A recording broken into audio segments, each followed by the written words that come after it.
እኔ ለምሳሌ ጌታ እንደሞተለት እርግጠኛ ሆነ የምትናገርለት ሰው አለ ብባል፣ አዎ እርግጠኛ ጌታ እንደሞተለት እርግጠኛ የምናገርለት ሰው አለ አልኩኝና የመጀመሪያ አንተ ራስህ ነህ። የመጀመሪያው ራሴ ነኝ። ለእኔ እንደሞተልኝ ለእኔ እንደሞተልኝ 101% እርግጠኛ ነኝ። 101% ጌታ ለእኔ ሞቶልኛል። ይህንን ብቻ አይደለም ደግሞ 101% እርግጠኛ የምናገረው ኢቭን ለአንተ እንደሞተልህ 101% እርግጠኛ ነኝ። ለአኑኒ እንደሞተ፣ ለዮኒ፣ ለሚሚሾ፣ ለሶቨሬን እዚህ ጋር ላሉት ለእያንዳንዱ በዓለማችን ላይ ላለው ግለሰብ ሁሉ ጌታ ኢየሱስ እንደሞተላቸው 101% እርግጠኛ ነኝ። ጌታ ስለ ሁላችንም ኃጢአት ራሱን አሳልፎ ሰጥቷል ብዬ አምናለሁ። አንተ ግን ጌታ የሞተው ወይም የተሰቀለው ቤዛ የሆነው ለጥቂቶች ነው ብለህ ስለምታምን እነዛ ጥቂቶቹ ደግሞ ስለማይታወቁ አሁን ይህንን ጥያቄ እየጠየኩ ነው። እርግጠኛ ነኝ ለገሌማ ጌታ ሞቶለታል የምትለው ሰው ካለ አንድ ሰው ንገረኝ። እኔ ማወቅ የለብኝም እኮ አኪሻ እንድታውቁ እኮ ካላወቅ ለምን ሞቶልሃል ትለኛለህ? እንዴት ውሸትህንስ ቢሆንስ ለምን ሞቶልሃል ትለኛለህ? ተረጋጋ እንጂ ውሸት የፈጠርኩት እምነት እኮ አይደለም። እምነቱ የእግዚአብሔር ነው። ስበኩ ነው የተባልኩት እንጂ ማን እንደተመረጠና እንዳልተመረጠ እወቁ አልተባልንም። ወንጌል ስበኩ ነው የተባልኩት። የኔ ጥያቄ እንደሱ አልነበረም ቢኒ። ለምሳሌ ሞቶልሃል ብለህ ነገርከኝ እኮ ለእኔ። ግን እኔ ከተመረጡት ውስጥ ካልሆንኩኝ ምንም ሲጀምር ሳይሞትልኝ ነው ሞቶልሃል እያልከኝ የነበርከው ማለት ነው እንዴ? ካመንከው ሞቶልሃል አይደለም? ከተመረጡት ውጭ ከሆንኩኝ ነው እያልኩ ያሉት ቢኒ። ከተመረጡት ውጭ ከሆንኩኝ ሞቶልሃል ያልከኝ ውሸት ነው። በቃ አልሞተልኝ። ገና ሲጀመር አይወደኝም። ሳይወደኝ ጌታ ይወድሃል ያልከኝ ራሱ ውሸት ነው። አይወደኝም። ፖለቲካ በቃ አንተን እንዴት ነው? ፖለቲካ አይደለም እኮ ይሄ እኮ ትምህርት እኮ ነው ማለት አይደለም። እኔ ትምህርት ልናገር እኔ እፈቅድልሃለሁ። ተናገር ወንድሜ።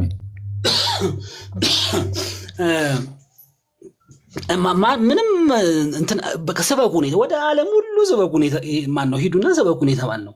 ያንን ነው የምንሰብከው እንጂ እንትና ሞቶለታል እንትና አልሞተለትም ተብሎ እንዲህ። እኔ አሁን መንገድ ላይ ስወጣ ማየውን እንትን ምለው በክርስቶስ የሆነውንም ያልሆነውንም እንትና ሞቶለታል እንትና አይደለም ሐሳቤ ምንም እንደዛ አስቤ ትዝ ብሎኝ የማያውቅም። እግዚአብሔር ግን የሚፈልገውን ነው ያደረገው።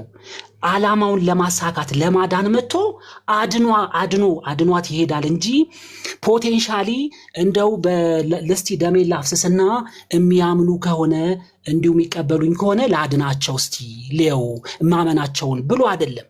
ለማዳን ነው የመጣው። ያድናል። እንደው ማይድኑ ከሆነስ የማይፈልጉት ከሆነስ እግዚአብሔር አስቀድሞ ልባቸውን ስላልቀየረው ለራሳቸው ሀሳብ ትቷቸዋል ነው። እኔ ባይ ዲፎልት ዝም ብዬ ነው የምናገረው። ግን የምሰብከው ስብከት ሰዎቹ እንትን እንዲሉ አይደለም፣ እግዚአብሔር እንዲቀይራቸው ነው። አንተ ምን ብለህ ነው የምትሰብካቸው? አሁን መንገድ ላይ ላሉት ክርስቶስን እመኑ ነዋ። ክርስቶስን እመኑ እኮ ምን ሞቶላችኋል ብለህ ትሰብካለህ? እኔ ለእንትና እንደሞተ ለእንትና እንዳልሞተ እኮ ማወቅ የለብኝም፣ መስበክም የለብኝም። ጌታ ሞቶላችኋል አትላቸውም ማለት ነው። ህይወቱን ሰጥቷል። በመስቀል ላይ ህይወቱን ሰጥቷል። ኑ እመኑና ዳኑ። ህይወትን የሰጠው ለእነሱም ነው ህይወትን የሰጠው። ካመኑበት ለእነሱ ነው የሰጣቸው። አይ ስትሰብክ ነው እንጂ አንተ ጌታ ይወድሃል ብለህ አሰብክ? ቆይ ጌታ ይወድሃል አትልም? ጌታ ይወድሃል አትልም? እንዴት ሰው የማይወደው ሰው አለ? እንደ እግዚአብሔር እኮ ባይ ዲፎልት ሁሉንም ይወዳል። ምን ሆነ ነው ባይወደድ? እግዚአብሔር በሐዲስ ቆይ ጌታ ከወደደው የጌታ መውደዱ በሐዲስ ኪዳን የተገለጠው በመሞት ነው አይደለም?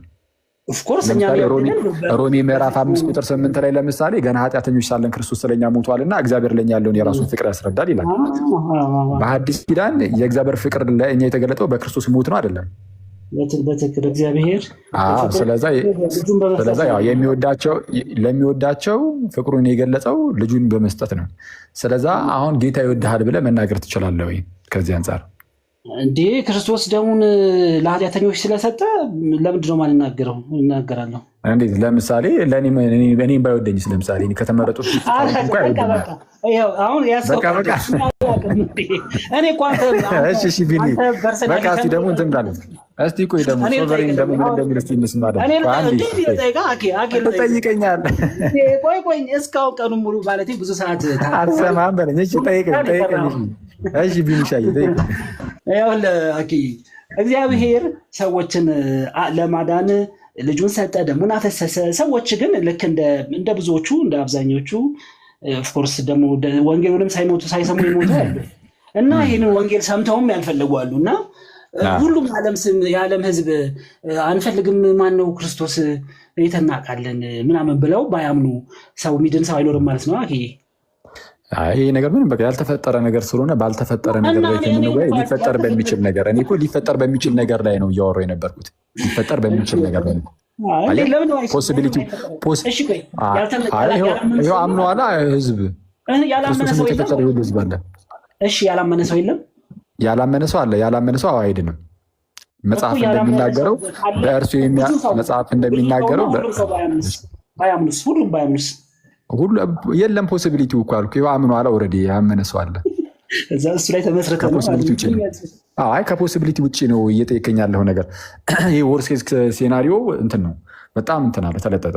እሺ አንተ እግዚአብሔር እንድትድን እግዚአብሔር ባይረዳ እንድታምን ልብህን ባይቀይር ወይም ደግሞ ስጦታ እምነት አድርጎ እንትን ባይል አንተ በራስ አምነህ መዳን ትችላለህ። ይሄ እግዚአብሔር የሆነ ኤፌክት ባያደርግብህ ልብ ላይ ቃሉን በመግለጥ በማብራት ቃሉን በመግለጽ ባይል መዳን ትችላለህ ወይ ነው ጥያቄ።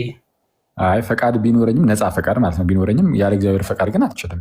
ያለ እግዚአብሔር እርዳታ ግን አልችልም። ይቅርታ ያለ እግዚአብሔር እርዳታ መዳን አልችልም፣ ማመን አልችልም። ለማመን ለምናምን በቃ የእግዚአብሔር እርዳታ በእያንዳንዱ ጉዳይ ውስጥ የእግዚአብሔር እርዳታ ያስፈልገናል። እርዳታ ማለት የተወሰነ ፐርሰንት እሱ የሆነች ፐርሰንት 90-80 ብለው የሆነች ያህል ይረዳህና አንተ ደግሞ ከአንተ ማለት የመዳንን ፐርሰንት ነው የምልህ ሙሉ በሙሉ በመዳን እንደዛ ሳይሆን በመዳን ላይ ያለው ኃላፊነት ማለት ነው። እጁን ያስገባ በመዳን ላይ እጁን በማስገባት ደረጃ 100% ቢሆን እግዚአብሔር የተወሰነውን ፐርሰንት ይሄድና ልጁን ይሰጣል፣ ደግሞ ይሰጣል፣ ቃሉን ይልክልሃል፣ ይሰብካል ወይ ማለት በሰዎች እንድትሰበክ ያደርግሃል፣ እንደው ይገልጻል ቃሉን ምናምን ነገር። ከዛ ግን ስቲል በአንተ ላይ የተመሰረተ ነው። አንተ የተወሰነች ደግሞ 10-20% የሆነ አክት ካላደረክና ልብህን ከፍተህ እና በመቀበል እሱን በአንተ ላይ ይመሰረታል ወይ ማለት ነው ጥያቄ። ድህነት የሰው አይደለም፣ ድህነት የጸጋ ነው። ድህነት ወይም ደግሞ በሌላ አማርኛ ድህነት ከሰው አይደለም ከጸጋ ነው። ቲቶ ምዕራፍ 2 ላይ እንደተነገረውም ቁጥር 11 ላይ ሰዎችን ሁሉ የሚያድን የእግዚአብሔር ጸጋ ተገልጧል ይላል። ቁጥር 10 ላይ ሰዎችን ሁሉ የሚያድን የእግዚአብሔር ጸጋ ተገልጧል የሚለው ስለዛ ድህነት ከጸጋ ነው ወይም ደግሞ ከእግዚአብሔር በጸጋ ነው። ከእግዚአብሔር በጸጋ ሮሜ ምዕራፍ 3 ላይ እንደተነገረው ሁሉ በድሏል፣ ሁሉ ኃጢአተኛ ነው፣ የእግዚአብሔርም ክብር ጎድሎታል እያለ ከተናገረ በኋላ እዛው ጋር ግን ምን ይላል? እንዲያው በጸጋው ይጸድቃሉ ይላል።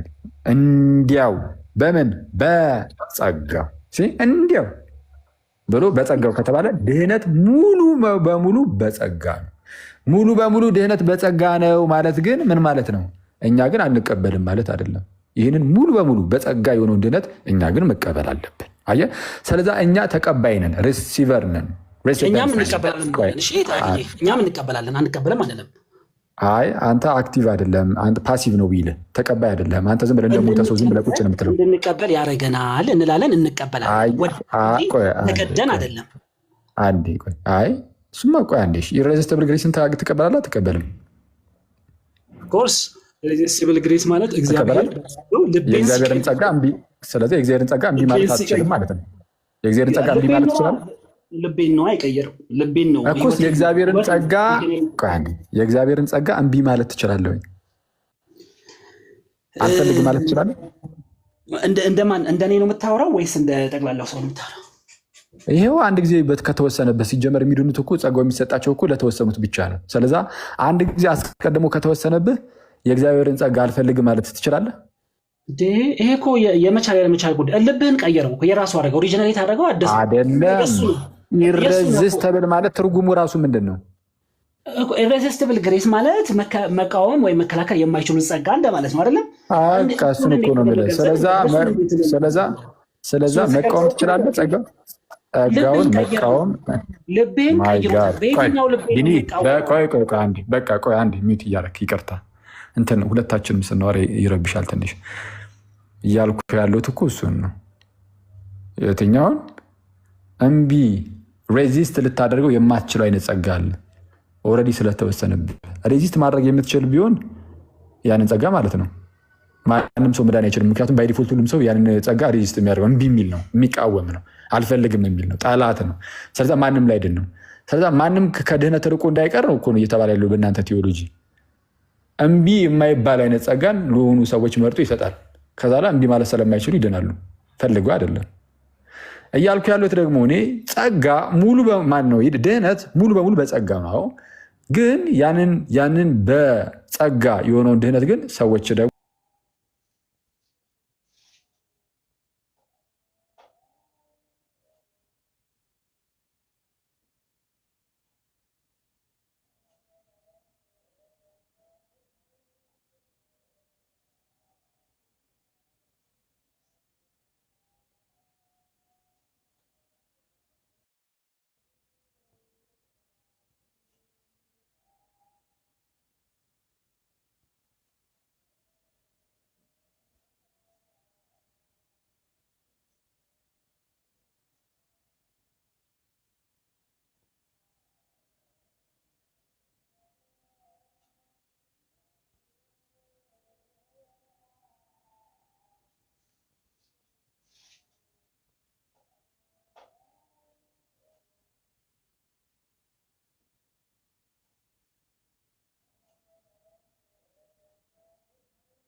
ነገር ነው የምገልጸው እንጂ እኮ ጥያቄን አልጠየኩም። ብዙ ጥያቄዎች አንተ ጠየቀኝ እንጂ እኔ ልቤን ይቀይረዋል አልኩኝ። ልቤን ከቀየረው የራሱ ካደረገኝ ወዲህ በየትኛው ልቤ? በድንጋዩ ልቤ ነው። የድንጋዩን አውጥቶታል፣ ቀይሮታል። ልከላከሉ አልችልም ነው። አዲስ ሰው ነኝ እኔ። አሁን በየትኛው ተቃራኒ ነገሬ ነው እሱ የምቃወመው? የእሱ አረጋኝ ነው ሀሳቢ። እዚህ ኢሬዚስቲብል ግሬስ ማለት ልብህን ስለቀየረ አቅሙ የለኝም ነው። ከዛ በኋላ ልብህን ቀይሮታል። ከሱ ውጭ ሌላ አማራጭ የለህም። ከሱ ውጭ አይን የለም፣ አታይም ነው። የምናወራበት ርዕስ ካለ ጠይቀኝ። የክርስቶስ ወይም ካለ ጥያቄ ይህን ቶሎ ጠይቀ። አሁን ቅድም ጠይቀኝ መልሻለሁ። አሁን ሌሎች ጥያቄዎች ካሉ ጠይቀኝ። አለበለዚያ ግን ዝም ብሎ ሰዓት ገደላ ብቻ ሆነ። እኔ አሁን ይደክመኝ ጀመር ውስጤ። ልብህ እንትን አለ። ምንድን ነበር? ኦፍኮርስ ያው ዝም ብዬ አልፈዋለሁኝ። የመለስከውን መልሰህ ትሄዳለህ እንጂ ድጋሚ እንትን እያደረኩኝ ባኬን ፎርስ አላደረግኩትም። ግን እኔ የመጨረሻን ጥያቄ ልጠይቅህ። ጠይቀኝ። አንተ አስጠፋኝ እንዴ ነው መለስ? እስከዛ አስበበትና ማለት ነው። ሶቨሪንን የቅድሙ ጥያቄ ልጠይቀው እስኪ። ክርስቶስ ሞቶልሃል ብለህ ለሰዎች ቢንዬ፣ በቅድሚያ የእግዚአብሔር ጸጋና ሰላም ለአንተ ይሁን። ስላየው ደስ ብሎኛል። አሚን ወንድሜ፣ ተባረክ። ይሄን የምትሰሙ ሁሉ ራሳችሁን ከየትኛው ወገን እንደሆነ ሲሪየስሊ ኮስን ብታደረጉ ደስ ይለኛል። የህይወት ጉዳይ ስለሆነ የምናወራው። እሺ አኬ ቀጥል። እሺ ምንድነው የመጀመሪያው ጥያቄ? አሁን ቀደም ቢሊን ምስጠይቀው ነበረ። ለምሳሌ እዚህ ጋር በቪዲዮ የምታየው ዲያቆን መኳንንት አለ። እሱ ከተመረጡት ይሁን አይሁን ምንም የምናውቀው ነገር የለም። መቼስ እንግዲህ በእናንተ ትምህርት መሰረት ከሆነ የእግዚአብሔርን ምክር ማወቅ ስለማንችል ማለት ነው። ጌታ ደግሞ የሞተው ለተመረጡት ብቻ ከሆነ ለዚህ ወዳጃችን ሊሞትለት አይችልም። እና እርግጠኛ ሆነ አይ ለገሌ ሞቷል ብለህ መናገር ትችላለህ? ጌታ እርግጠኛ ሆኜ መናገር እችላለሁ። ለማን? ለምሳሌ ክርስቶስ ኢየሱስን ከልባቸው ለሚወዱት። ለምሳሌ እስቲ አንድ ሰው ንገረኛ። ለምሳሌ መኩን ለመኩን እንደ ምሳሌ ሰጥቼ ነበር። ለመኩ ሞቶለታል አልሞተለትም? መኩ ይሄኛውን ጌታን አሁን ብሎክ እያደረገ ነው ብዬ አስባለሁ። የጌታን ወንጌል ከዚህ መስመሩ ተመልሶ በጌታ ኢየሱስ ፍቅር ተነድፎ ክርስቶስን ሲሰብክ ካየሁትና እውነተኛ ፍሬ ካየሁበት ዋው ከተመረጡት ወገን ነው። ደስ ይለኛል። እግዚአብሔርን አመሰግናለሁ ማለት ነው። ወንጌልን ግን አላውቅም።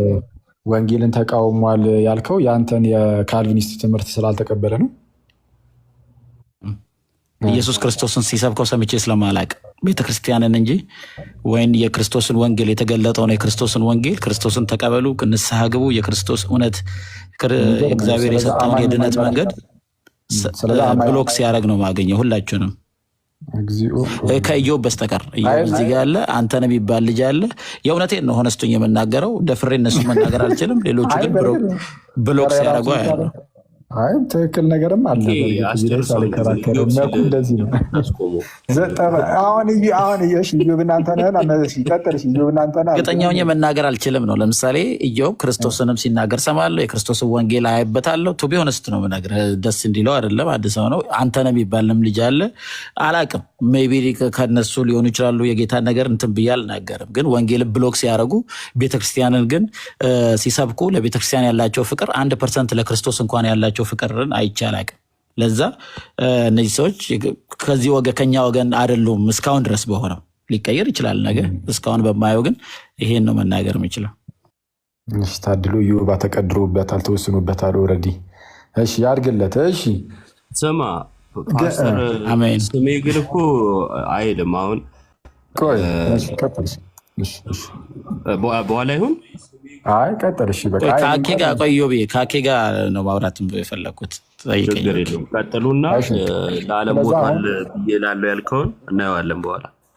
ስለዛ አሁን ኢዮባ በምርጫ ውስጥ ይሁን አይሁን ምንም እንኳን አንተ እንደዛ ብታስብም ይመስለኛል ነው እንጂ እርግጠኛ ሆነህ ግን መናገር ትችላለህ? እኔ እርግጠኛ ሆኜ መናገር የምችለው ለምሳሌ የቢንያምን ልናገር እችላለሁ። ሰዎች ጴንጤኔ ስላሉም ጴንጤኔ ስላሉም ሳይሆን ቢንያም በእግዚአብሔር ምርጫ ውስጥ እንዳለ በምን አወቅህ? እርግጠኛ ሆነ ኖ እርግጠኛ ሆኜ የማውቀው እርግጠኛ ሆነን የምናውቀው እግዚአብሔር ብቻ ነው የሁሉንም እርግጠኛ የሚያውቀው፣ ወይም ደግሞ መጨረሻውን አይቼ ነው። እኔ ደግሞ የጠየቅኩ እርግጠኛ ሆነ የምታውቀው አለ ወይ? ያ ሚሊዮኖች ጌታ ክርስቶስ ቆይ። ስለዚህ እነዚህ ሰዎች ቀጥታ ከአባታቸው ጋር ከክርስቶስ ጋር እንደሚገናኙ 100% አይ ነው። እሱ አሁን ይህንን የምትለው ከፍቅር አንጻር ነው። ምክንያቱም ማርቲን በፍጹም አይደለም። ክርስቶስ ኢየሱስን እንደወደዱት እንደሰበኩት ስለሞቱ ነው። የሚወጡ አመፀኞች አሉ፣ ከኛ ወገን ያልሆኑ አለ። ቅድም ወንድም ይሰማል። ሰብሪና አሁን ምን እያልኩ መሰለ፣ አንዳንድ መዛግብቶቻችሁ ምናምን አንብበህ ካወቅ ማለት ነው ሁለት አይነት ነገር ነው የሚያስቀምጡት እዚህ ጉዳይ ላይ። ምንድነው? አንደኛው ቅድም ስናገር እንደነበረው ማለት ነው ከቻሪቲ አንጻር አዎ እንደው ድነዋል ብለን ልናገር እንችላለን። ለምሳሌ ከኛ በፊት ያለፉ አባቶችን ምናምንም ጭምር ማለት ነው እና እነሱ ቅዱሳን ናቸው የተመረጡ ናቸው ብለን ልንናገር እንችላለን። ግን ስቲል የምንናገረው ከፍቅር አንጻር ነው እንጂ ይሉና እርግጠኛ ሆነን ግን አዎ ገሌ ቅዱስ ነው ብሎ መናገር ግን ይሄ ፖፑን ይላሉ የካቶሊክን እየተቃወሙ ነው እንደዚህ የሚጽፉት እና ፖፑን ከእግዚአብሔር እኩል ጋር በእግዚአብሔር ወንበር ያስቀምጡታል። ፖፑ እሱ ካኖናይዝ ያደርጋል። አዎ ገሌ ቅዱስ ነው ይላል። የታወቀ እግዚአብሔር ነው ይህንን ነገር የሚያውቀው እግዚአብሔር እንጂ ፖፑ አይደለም። ፖፑን ከእግዚአብሔር እኩል አደረጉት፣ በእግዚአብሔር ወንበር ላይ ያስቀመጡት ብሎ ይነቅፋል። እኔን ጠይቀኝ የሚቃረን ሀሳብ ከተናገርኩ ከማስረጃ አውጣና ለምሳሌ እንዲያስባለሁ ብለህ አሳይ። አንዴ ቆይ እሺ፣ የማይጠቅም ነገር ነው ብዬ ነው። እሺ የማይጠቅም ከሆነ የምጠይቀን ብቻ ትመልሳለህ። ከአሁን በኋላ ይህን አላነሳብህም። ቢንያም በእግዚአብሔር ከተመረጡት ውስጥ ይሁን አይሁን በእርግጠኝነት አላቅም ብልሃል። እርግጠኛ ሆነ መናገር አትችልም። ያው እስከ በኋላ መጨረሻውን አይችል የምናገረው ብልሃል። እርግጠኛ ሆነ በምርጫ ውስጥ ይሁን አይሁን ይኑር አይኑር አታውቅም። ጌታ ኢየሱስ የሞተው ደግሞ ለተመረጡት ብቻ ነው ትላላችሁ። ስለዛ ጌታ ኢየሱስ ለቢንያም ይሙትለት አይሙትለት እርግጠኛ ሆነ መናገር አትችልም ማለት ነው አይደል?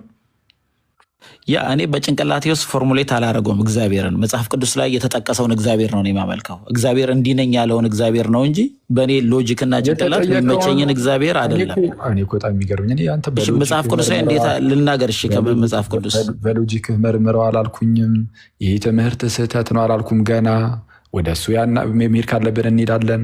አሁን የተጠየከው ቢንያም በእግዚአብሔር ምርጫ ውስጥ ይኑር አይኑር እርግጠኛ ሆኜ መናገር አልችልም ብለሃል። ጌታ ደግሞ የሞተው ወይም የተሰቀለው ለተመረጡት ነው። ለበጎቼ ነው ሞትኩ ያለው ክርስቶስ። ለበጎቼ ነው ነፍሴን አኖራለሁ ያለው መጽሐፍ ቅዱስ ላይ ማስረጃ ማቅረብ እችላለሁ። ችግር የለውም። ለበጎቼ ምንድነው ነፍሴን አሳልፌ እሰጣለሁ ብሎ መናገር ማለት እንደዚህ አይደለም ያለው። ሶስት ቦታ አንድ ጊዜ ቆይ እሱ ላይ እናወራለን። እሺ ይኸውልህ ጌታ የሞተው ለማን ነው የሚለውን እኔ እናንተ አሁን እዚሁ ጋር ባኪን ፎርስ መጽሐፍ ቅዱስ ጥቅስ እያነሳ እናወራለን። እስኪ እንደምትመልስ እናያለን። እንዴ አሁን ያን ሁሉ የመጽሐፍ ቅዱስ ጥቅስ ምን እንደምታደርገው አያለሁ። እስኪ መጀመሪያ የተጠየቅኩህን መልሳ ኖ ስለማይጠቅም ነገር ስላለው ስለ ሎጂክ አናወራ። አይጥቀም እኮ ለእኔ እኮ የማውቀው ሶቨሬን ጌታ ኢየሱስ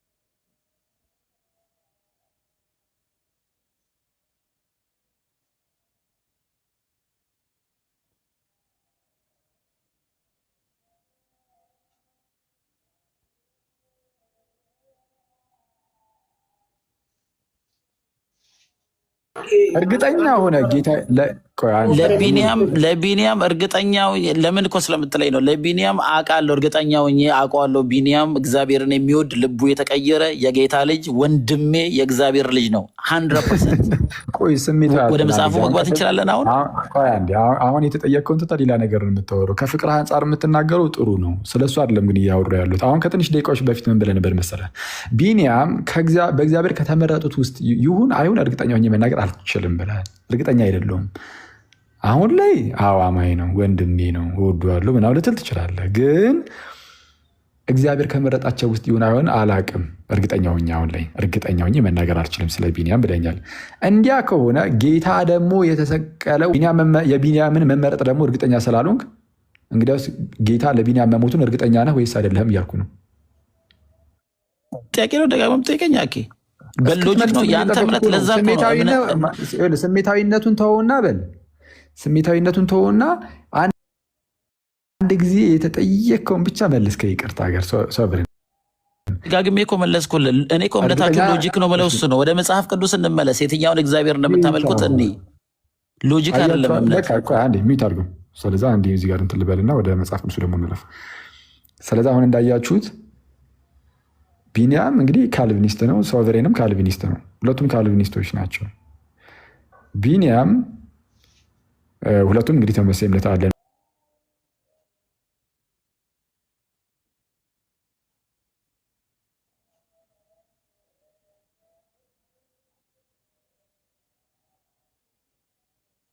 ጠኛ ነኝ ብዬ ነው የመለስኩት። አየህ ውሸትህን አላልክም። አየህ ይሄ ውሸት ነው። አየህ ለዛ ነው ቅድም እናንተን አላምንም። ሶበር እስከ መጨረሻው ሲጸና ነው ማቀው እንጂ አሁን ላይ ባለው አላቅም ማለት በእግዚአብሔር ምርጫ ውስጥ ይሁን አይሆን አላቅም አላልክም። ሪከርዱን ባካርግ አላልክም። እንደዚህ ምን አይነት ሰው ነው? በጌታ ኢየሱስ ወረደ። አይ ቢኒያም ራሱ ይመሰክራል። ቢኒ እስከ መጨረሻው ስትጸና ነው ማቀው ብለዋል አላለህም? አሁን አይ አንድ ጉዳይ ላይ ይሄን ያህል ለምንድን ነው እንትን ያላችሁት ያልገባኝም ማለት አይ ወደ መጽሐፉ መልሷል ነበረ። ለምን አንድ ጉዳይ ላይ ለምን በጣም ብዙ እንዳያስኩ ልንገርህ ቢኒ። አይ ገብቶኛል ማለት በቃ አልገባህም። ልንገርህ ለምን እንደሆነ። ቆይ አንተ ሚዩት አድርገው።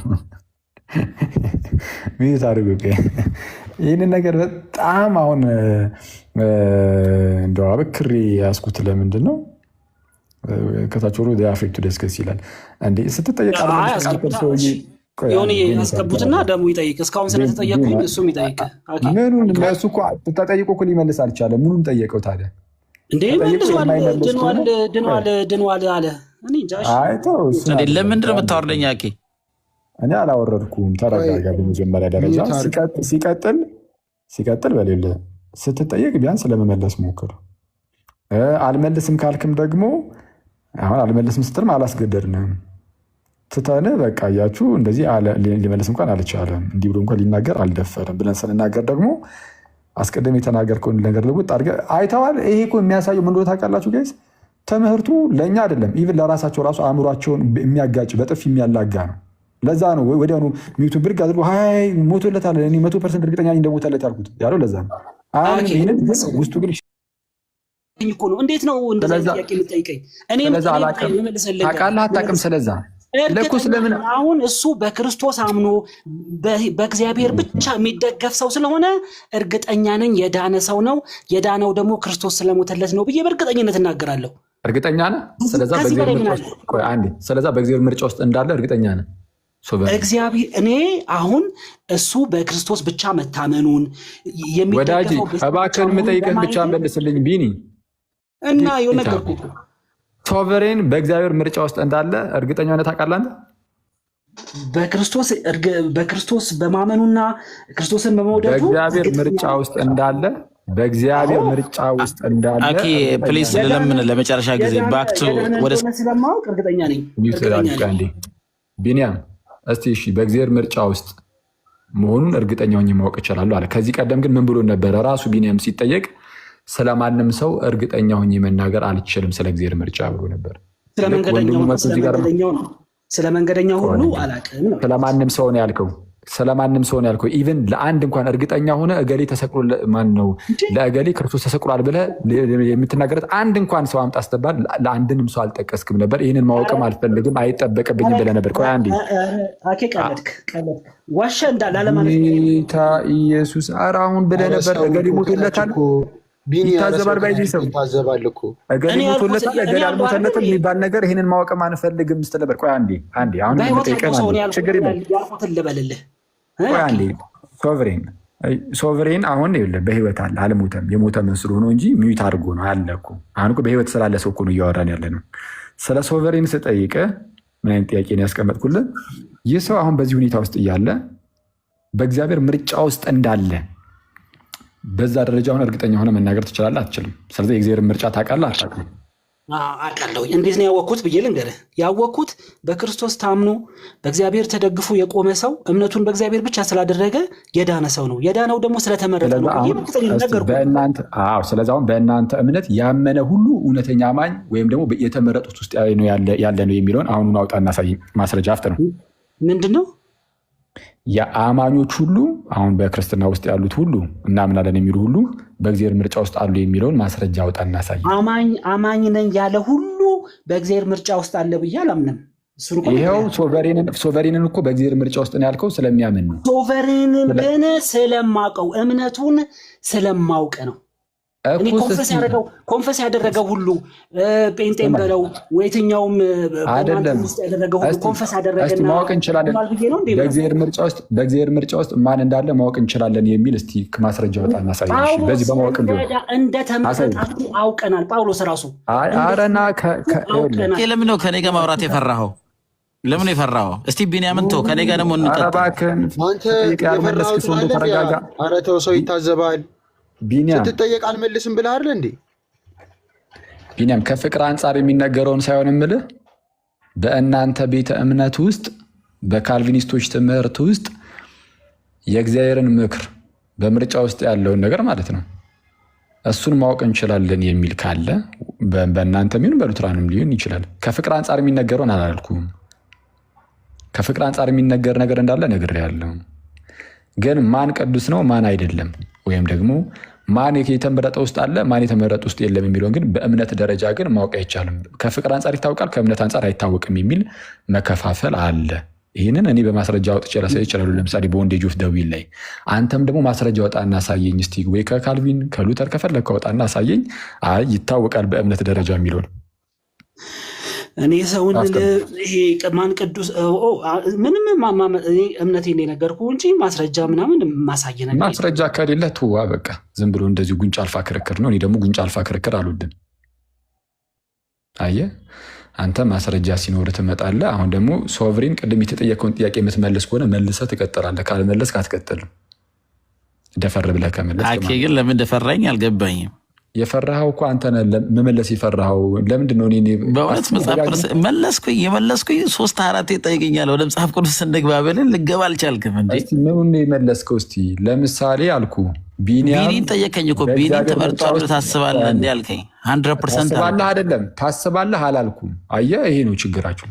ታስባለህማ አስባለሁ ነው የምትለው። የትኛውንም ሰው እኮ በዙሪያ የትኛውንም አለ እንዴ አለለም። የትኛውንም አለለም። በዙሪያ ያሉትን ያልኩት እባክህን። ይህ እንዴት አይነት ሰው ነው? አትሰማም እንዴ አንተ እንዴ? እኔ ወይስ እንደናንተ ቤት ወንድሞች መጥተው ጮሁባቸው ምናምን ነገር አዋርደው አራክሰው ለማስወጣት እንደሚሞክሩት እኛም እናንተ እንደዛ ማድረግ አለብን እንዴ? እዚህ ጋር እኮ ያለው የእግዚአብሔር ሕዝብ ስለሆነና ለሰው ክብር ስለሚሰጥ እኮ ነው እንዲህ ቀስ ብለን እያወራናችሁ ያለ ነው። እና የእግዚአብሔር ሕዝብ በተሰበሰበበት ቦታ መታችሁ እዚህ ሌላ የሆነ እንትን አታደርጉን፣ አታናጉሉን። እሺ አሁን ልመለስና በማሰብ ደረጃ አላልኩም። እግዚአብሔር ማንን እንደመረጠ እኔ አክቹዋሊ ቢንያምን አይደለም አንተ ራስህ በእግዚአብሔር ምርጫ ውስጥ መሆንህን 100% እርግጠኛ ነህ? እንደውም የቢንያምን ተው፣ አንተ ራስህ 100% እርግጠኛ ነህ? እኔን በተመለከተ ከ100% 1000% ቢኖርም እንደዛ እርግጠኛ ነኝ። ደግሞ ሞቲቬትድ ሁኜ በስሜት ሳይሆን በመንፈስ ቅዱስ ኦልሬዲ መጠብቀው ሳይሆን የተሰጥቶኛል የዘላለም ሕይወት። አሁን እየኖርኩት ነው። መንፈስ ቅዱስ ከኔ ጋር አለ። ከእግዚአብሔር ጋር እገናኛለሁ። አሁን ከረንት ላይ አሁን ልክ አንተ እንደዚህ እንደምትለው ሁሉ ልክ እንደዚሁ አንተ እንደምትለው ብለው የሆነ ሰዓት ላይ ግን እምነታቸውን ሙሉ በሙሉ የተዉ ሰዎች አሉ። እንደነዚህ አይነት ሰዎች ልክ ሲወጡ ምንድን ነው የምትለው አንተ? ድነው የምርም ተመርጠው ወይ ከዛ በኋላ ቀፉ ነው? ኦኬ ማንም እኮ እንደዚህ ሊል ይችላል። እኔ ራሴን ነው ምልህ የራሴን ነው እንጂ እኔ ዋሽታ አንተ አሁን ብትልና አንተ እንትን ብትል ምን አገባኝ? የእውነት ከእግዚአብሔር ጋር የተገናኙ በእውነት መንፈስ ቅዱስ ውስጣቸው የታተመ ግን የምርም አሁን አንተ እንደዛ እያልክ እንዳለው ሁሉ የሚሉ ሰዎች ነበሩ። ሲጠፉ ምንድን ነው ሰውማ እንደፈለገ ሊዋሽ። ሙስሊሞች ራሱ ይኸው በአላህ ተመቸን እያሉ አይደል እንደ ያሉት ምን የሌለ ነገር ላይ ሙስሊሞች ኢየሱስ ጌታ ነው ብለው አምነው ምናምን ነገር እንደዛ እሱን አይደለም የምልህ፣ ሃይማኖትን ነው የምልህ። ሰው የፈለገውን ሊናገር ይችላል ነው። ሰው የፈለገውን ሊናገር ይችላል። አሁን እኮ እኔ ግን የጠየኩ ስለ አላህ አይደለም። ተዋቸውና እነሱ ለጊዜው በጌታ በኢየሱስ ክርስቶስ አምናለሁ የሚል እንደው በቃ ከእግዚአብሔር ጋር በጣም ጥሩ ግንኙነት አለኝ የሚል የጌታን ፕሬሰንስ በህይወቴ ውስጥ አውቀዋለሁ የሚል እንደዚህ አይነት ሰው ክርስትና ሊክድ አይችልም ያልክ ነው የሚል አላልኩም። እሱ ነው የሚያውቀው። የእውነት ከሆነ የእውነት ከእግዚአብሔር ጋር ማወቅ ሳይሆን ማወቅ ምን ማለት ነው? ኤክስፐሪንሻል የሆነ ኖሌጅ ነው። በትክክል እግዚአብሔር የሚያውቅ የእግዚአብሔር ልጅ የሆነ አንተ አሁን ለምሳሌ እምነትን ጭራሽ ልክድ አትችልም ማለት ነው። እኔ እንዴት ክደዋለሁ? ጳውሎስ ለዛ ነው ለኤፌሶን ሰዎች ሲጽፍ መጨረሻ ላይ በማያቋርጥ ፍቅር ጌታችን ኢየሱስ ክርስቶስን ለሚወዱ ጸጋ ይሁን ይላል። እኛ የእግዚአብሔር ልጆች ፍቅራችን የማይቋረጥ ይልቁንስ ዕለት ዕለት እየጨመረ የሚያድግ ፍቅር ነው ያለን ለጌታ ኢየሱስ። ዛሬ ላይ እንደዚህ ብለህ ከነገ ወዲያ ግን ብትወጣ ነው የምልህ። ልክ አሁን አንተ እንዳልከው አንተ ብቻህን አይደለም እኮ እንደዚህ የምትለው። አዚፍ ለአንተ እግዚአብሔር በተለየ ሁኔታ ማለት ነው ለአንተ ለብቻ የሆነ ነገር እኮ የሆነ ገልጦልህ እኮ እንደ አደገኛ እንደ ጀግና እኮ ከዓለም ተለይተህ እኮ እየኖርክ ያለ ሰው አይደለም። ልክ እንዳንተው የሚሉ በጣም በርካታ ህዝብ አለ እና ከነዛ ውስጥ ደግሞ አይ ብለው እጥፍ የሚሉ ሰዎች ደግሞ አሉ። ልክ እጥፍ ብለው ጌታ ኢየሱስ እስቲ እባክህን አንተ ውጣ። እንደውም ማርቆስን አስወጡት ፕሊስ፣ ከይቅርታ ጋር ለጊዜው ከታላቅ ይቅርታ ጋር ማርቆስ። እሺ የሆነ እንደተማረ ሰው ጥያቄ ካዶሽንም አንድ ያስወጣውና አየህ ቆይ አትረብሹ እና ሰው በቃ ድኛለሁ እንደዚህ ልክ አንተ እንደሚሰማ አይነት ስሜት ተሰምቶትም በቃ ሊወጣ ይችላል። አለቀ። ከዛ በኋላ ሲወጣ ግን ምን ትላላችሁ? አይ አስቀድሞም ከኛ ወገን አልነበሩም፣ ከኛ ወገንስ ቢሆኑ ኖሮ ከኛ ጋር ደግሞ ጸንተው በኖሩ ነበረ የሚል ትምህርትን መናገር ማስተማር ትጀምራላችሁ፣ ወይም እንዲህ ብላችሁ መመስከር ትጀምራላችሁ። ስለዚህ አስቀድሞ ባይመረጡ ነበር ትላላችሁ። አሁን አንተ ራስም ልክ አሁን ዛሬ እንደሰማን እንዲህ ብለህ ከሆነ ሰዓት በኋላ ምናልባት ከ10 ከ15 ከ20 ዓመት በኋላ እጥፍ ብለህ የሆነ ሁኔታ ውስጥ አናገኘህና ማለት ነው። ካገኘንህም ክርስቲያን ሆነህ እናገኘህና ኦርቶዶክስ ሆነህ እናገኘህና ግን ያም ሆነ ግን አትሊስት ግን ኢየሱስ ጌታ አይደለም ብለህ አናገኘህና ግን ኢየሱስ ጌታ አይደለም ተብለህ ግን ብትገኝ ከ20 ዓመት በኋላ አያርግብህና ማለት ነው። ብትገኝ ቢኒ ምንድነው የሚለው? እኔማ በቃ እንደዛ መስሎኝ ነበረ፣ በጌታ የተመረጠ መስሎኝ ነበር፣ ግን በቃ አይደለም ማለት ነው። ከኛው ግን አልነበረም ማለት ነው። በቃ ላይፍ ይቀጥላል ነው የሚለው። አለቀ። ሁሉም አንዱ ሲወጣ አንዱን እንደዛ ነው የሚለው። አሁን ቢኒ ኢየሱስ ጌታ አይደለም ምናምን ቢል ከኛ ወገን አልነበረም አይደለም፣ እንደሚመለስ አውቃለሁ። የሚመለሰው በራሱ ጥረት ሳይሆን ጌታ ኢየሱስ የነፍሱ እረኛና ጠባቂ ነው። እንደዛ ብሎ ቢሞትስ? ለምን መሰለህ? የእኛ የነፍሳችን እረኛና ጠባቂ ጌታ ኢየሱስ አይሞትም። እንደዛ ሆነው ለምንድን ነው የማይሞተው? እረኛና ጠባቂ ያለው እንደ ሌላ ሰው ራንደም ሰው አይደለም። የቤኒ ነፍስ አሁን በክርስቶስ ኢየሱስ ነው የምትጠበቀው፣ ነው በእግዚአብሔር ኃይል ነው የምትጠበቀው። ስለዛ ስለሌላ ግለሰብ በእግዚአብሔር ምርጫ ውስጥ ይሁን አይሆን እርግጠኛ ሆነ መናገር ጀምራል። ስለዛ በእግዚአብሔር ምርጫ ውስጥ ያለውን ነገር ማወቅ ጀምራል። በእግዚአብሔር ምክር ውስጥ ያለውን ነገር ይህ ነገር በካልቪኒስቶች ውስጥ የሚታመን ከሆነ ማስረጃ አንዳውጣ እናሳየኝ። እኔ ካልቪኖቹን ሳይሆን በዚህ ፖይንት ላይ በዚህ እምነታችን ላይ እኔን ጠይቀኝ፣ ከኔ ጋር ሞግተኝ። ሌላ ይሄው እኔ እኮ አለው እዚህ ቆይ አንተ አለ ማስረጃ አምጡ ስትባሉ ማስረጃ ስለሌላችሁ ካልቪኒስታችሁን አትካዱ።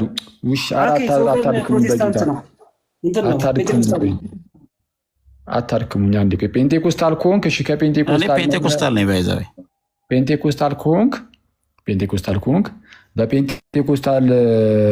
በፔንቴኮስታሊዝም ውስጥ እንደዚህ አይነት ትምህርት እንዳለ እንግዲህ ያሳይ። ምክንያቱም አሁን ቅድም ፕሮፌት መጥቶ እንግዲህ በፔንቴኮስታል ውስጥ ከአንተ ይልቅ ፕሮፌትን ነው የማምነው እኔ። ምክንያቱም ፕሮፌቶች የተሻለ ክብር አላቸው ጴንጤ ውስጥ። ፕሮፌት መጥቶ እኛ ውስጥ እንዲህ አይነት የካልቪኒስት ትምህርት ተቀባይነት የለውም ብሎኛል። እንዳለው ማስረጃ ያሳየኝ በእናንተ በጴንጤ። አኬ ወደ መጽሐፍ ቅዱስ እንገባለን ወይስ አንገባም? አስጠናው፣ አሳየኝ።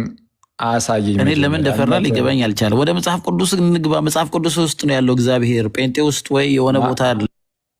ትክክል። ጴንጤ ውስጥ የለም እግዚአብሔር። ትክክል። ካልቪን ጋር ምናምን ኦርቶዶክስ ጋር በሚለው ሳይሆን ከመጽሐፍ ቅዱስ እናውራ። አንዴ ተረጋጋ። ኧረ እባክህ ለምን ተረጋጋ። አንዴ ሚዩት አድርገው። አንዴ አሁን ወደ መጽሐፍ ቅዱስ ስንገባ እንደው መልስ ያለህ ነው የምትመስለው። አሁን እኮ ልናየው እኮ ነው። አሁን መጽሐፍ ቅዱስ ላይ ደግሞ ስንገባ እሱ ላይም እገባልሃለሁ። ከዛ በኋላ ትመልሳለህ። እስኪ እንደው እንደምትመልስ ጌታ ይርዳህና አሁን ከተናገርከው ውስጥ እግዚአብሔር በጴንጤ ውስጥ የለም ያልከው ትክክል ነህ። ካልቪኒስት ውስጥም የለም ያልከው ትክክል ነህ። ይህንን በእውነት ተናገርክ። እኔ እንደዛ አላልኩም። እሺ አንተ እንደፈለግ ተርጉሞ ችግር የለውም። ዛ ተስፋዬ እግዚአብሔር ያለው ጴንጤ ውስጥ አይደለም ምናምን ላልከው እሱ ትክክል ነው ያልኩህ ወንድሜ። ዛ ተስፋዬ ችግር የለውም። ወደ መጽሐፍ ቅዱስ ገብተን እንነጋገር። ቆይ ተረጋጋ እስኪ፣ አትረብሽ። እንዲህ ምን ሆናል?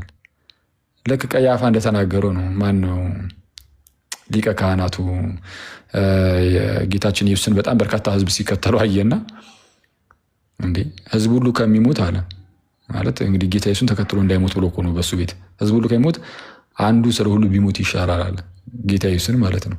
ማለት እሱ ሞቶ ቢገላገልና ህዝብ ሁሉ ቢገላገል አይነት ነገር ማለት ነው። አሁን እሱማ ሲናገር ሊቀ ካህናቱማ ሲናገር አዎ ክርስቶስን ገድሎ እንደው በቃ ሌላውንም ከስተት መጠበቅ ነው ብሎ ነበረ። ግን አንዱ ስለ ሁሉ የሚሞተው ግን የምርም እውነትም ጌታ ኢየሱስ ሲሞት ሌላዎቹ ሁሉ ከኃጢአታቸው ይድናሉና ይህንንስ እግዚአብሔር አናገረው፣ መንፈስ ቅዱስ አናገረው። እንደዛ ተብሎ ተነገረለት እና አሁን ከዛ አንጻር ነው እኔም አንተን እያልኩ ያሉት ማለት ነው። እሺ መለስ እንበልና እስካሁን ድረስ እንዳየነው ማንም ሰው ማስረጃ አምጡ ሲባሉ አያመጡም። ለምን? በካልቪኒስቶች እምነት እኛ አሁን እያወራን ያለ ነው በቤተ እምነት ውስጥ የሚሰጠው ትምህርት ስለሆነ ነው እንደዚህ እያወራን ያለ ነው። በግለሰብ ደረጃ ያለውን አሁን እናወራለን በመጽሐፍ ቅዱስ። በቤተ እምነት ደረጃ በካልቪኒስቶችም ወይም በሪፎርምዶችም በሌሎችም የእግዚአብሔርን ምክር ማንም ማወቅ ስለማይችል ማን ተመርጧል ማን አልተመረጠም ማወቅ አይችሉም በእርግጠኝነት ማለት ነው። ስለዚህ ቢኒያም በእርግጠኝነት ይመረጥ አይመረጥ ሪፎርምዶቹ ሊያውቁ አይችሉም።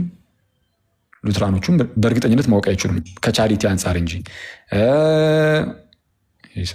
በመብርሃን የሆነብን ናውራ በመጽሐፍ ቅዱስ እንመለስ። ሶቨር ምንድን ነው? ቤቱ እኮ የኛ ነው። ዮኒዬሽስ እኔ እኮ እሱም ብለን ነው ስለ መጽሐፍ ቅዱስ ለምንድን ነው የሚፈራው? ለምንድን ነው የሚፈራው? ሌላ ሰው ቅድም ቢኒን የመፍራት አይደለም ጠቅልሎት ይሄው ወደ መጽሐፍ ቅዱስ ሊገቡ እኮ ነው። እሺ እንጠብቃለን። ይኸው እስካሁን ስንት ደቂቃ ጠበቅን? እንጠብቃለን። እሺ ይግባልን ብቻ። አቤት ከዚህ በኋላ ፈራ ምናምን የሚል ቃል የምትጠቀም ከሆነ እኔ በብሎክ ነው ማሰናበትን። በጌታ እንዳታስወርዱ እዮባ እንዳታስወርዱ በጌታ እንደዚህ አውርቶ ትዕቢት ይላል መጽሐፍም ሲናገር ትዕቢት ውርደትን ትቀድማለች ይላል። እንደዚህ አይነት ትዕቢቶች እንዴት ውርደትን እንደሚቀድሙ እሺ እንግባና እግዚአብሔርን ቃል ነጋገር። ጥሩ አንዴ ተረጋጋ። ሚዩት አድርግ ላጠቃልበት እንዳታስወርዱት ፕሊዝ። ይህንን ስም ጌታ ሆይ እና ጌታ የሞተው ለተመረጡት ብቻ ነው ስለሚባል ማን ይመረጥ ማን አይመረጥ ደግሞ እርግጠኛ ሆኖ ማወቅ ስለማይችሉ ለእገሌ ኢየሱስ ሞቷል ብለው መናገር አይችሉም። ያው ከቅድም ጀምሮ እንዳየነው ማለት ነው። በቃ አይችሉም። መቶ ለምሳሌ አንተን ሊሰብክልህ ማለት ነው ጌታ ይወድሃል ሞቶልሃል ማለት አይችልም። ዝም ብሎ እንደዚሁ ለመሞከር ያህል ሊናገሩ ይችል ይሆናል። ቅድም እንደውም ጭራሹኑ ቢኒም ሲናገር ለሰማችሁት እገሌ ሞቶልሃል እገሌ አልሞተልህም ምናምን ምን አባባለን በቃ በክርስቶስ እመኑ እያሉ መስበክ ነው ብሏል። እኛ ግን ክርስቶስ ስለ ኃጢአታችሁ ሞቷል፣ ክርስቶስ ሞቶልሃል፣ ጌታ ይወድሃል ብዬ እርግጠኛ ሆኜ እሰብካለሁ። እኔ 101% እርግጠኛ ሆኜ ለየትኛውም ሰው ካጠገቤ ላለው ለዮኒ ብቻ አይደለም። እንደ ዮኒ አማኝ ነው እንደ እውነትም ጌታ ቢሞትለት ነው እንደዛ ብዬ ራሱ አይደለም። ራንደም እዚህ ጋር ለምሳሌ ወደ ኮመንት ዝቅ ስል ሚሚና አዳነ ይታዩኛል። አዳነና ሚሚ እንደውም ካልቪኒስት ነች። እርግጠኛ ሆኜ 101% ጌታ ሞቶልሻል ይወድሻል ብዬ ይናገራሉ። አዳነ ሬቶች አንድ ሐዋርያ ነገረኝ እንዲህ ብሎ የሰበከ አንድ ሐዋርያ ሳየኝ እንዲህ ብሎ የሰበከ እባክህን አንድ ሐዋርያ ነገር ጌታ ይወድልሻል ሞቶልሻል ብሎ የሰበከ አንዴ ተረጋጋ። ያ ሞቲቬሽን አይደለም ወንጌል አኬ አይሻን እንዳታስወርዱት ይህንን ሰው እንዴ እየተቃወሙ ያሉትን ሰምታችኋል። ጌታ ይወድሃል ሞቶልሃል የሚባል ስብከት ጌታ መጣ ከሐዋርያት እየተባለ ነው። እዚህ ደርሷል ክርስትና። ጌታ ይወድሃል ጌታ ሞቶልሃል ብሎ የትኛው ሐዋርያ ነው ደግሞ የሰበከው? እንደዚህ አይነት ስብከት የለም። ፕሮቴስታንቶች እንዲህ ብሎ ማስተማር ጀምሯል አሁን ላይ። መጽሐፍ ቅዱሳችን ጌታ እንደሚወደው እያንዳንዱን ግለሰብ ጌታ እንደሚወድ ተነግሮናል። እያንዳንዱን ሰው ጌታ እንደሚወድ መጽሐፍ እስቲ አውጣና እያንዳንዱ ሰው ጌታ የሌለ የአንተን ሀሳብ አትናገረን። ባይብል ውስጥ ያለውን መጽሐፍ ቅዱስን ተናገር። በሰው ጭንቅላት ውስጥ ያለውን አትናገር። እንደ የምትፈልገው ነው እንደምትናገረው። ኢዮብ እንዳታስወርደው እባክህን። ሶቨሪን አንድ ላጠቃልና ልመጣ ነው። ይሄ ሰው መሀል እየገባ ምን ጣል እንደሚያደርግ ፖለቲካ የሰራብን እኮ ነው። አረ እየሰራሁባቸው አይደለም፣ ራስ ላይ ፖለቲካ እየሰራ ነው። እግዚአብሔር የቱ ጋር ነው ደግሞ እያንዳንዱ ሰው ይወዳል የተባለው? እያበድክ እኮ ነው። የቱ ጋር ነው እግዚአብሔር ሁሉም ሰው ይወዳል ያለው? በጣም እኮ የሚያስደንቅ እኮ ነው። በፕሮቴስታንት ውስጥ ያለውን ነገር እያያችሁ ነው። እግዚአብሔር ሁሉም ሰው አይወድም የሚል እምነት አለ። እንደሰማችሁት ከሰው በሬ ነው። እንደዛ አላልኩም። ይወዳል ሁሉንም ሰው እያንዳንዱ ግለሰብ ይወዳል። እኔ ፖለቲካው በዝቷል። በጣም ቱማች ፖለቲካ። እኔ ፖለቲካ አልፈራም፣ ችግር የለብኝም። ግን ፖለቲካ አትስራ። እንደ እግዚአብሔር ቃል እንነጋገር። እንዲህ የሚል አሳየኝ ማለት ዝም በላ። መሀል ላይ የምትገባ ከሆነ እንዲህ ታራዝመዋለህ ነው። ቁጭ አድርገህ ፖለቲካ ሚዩት አድርገው።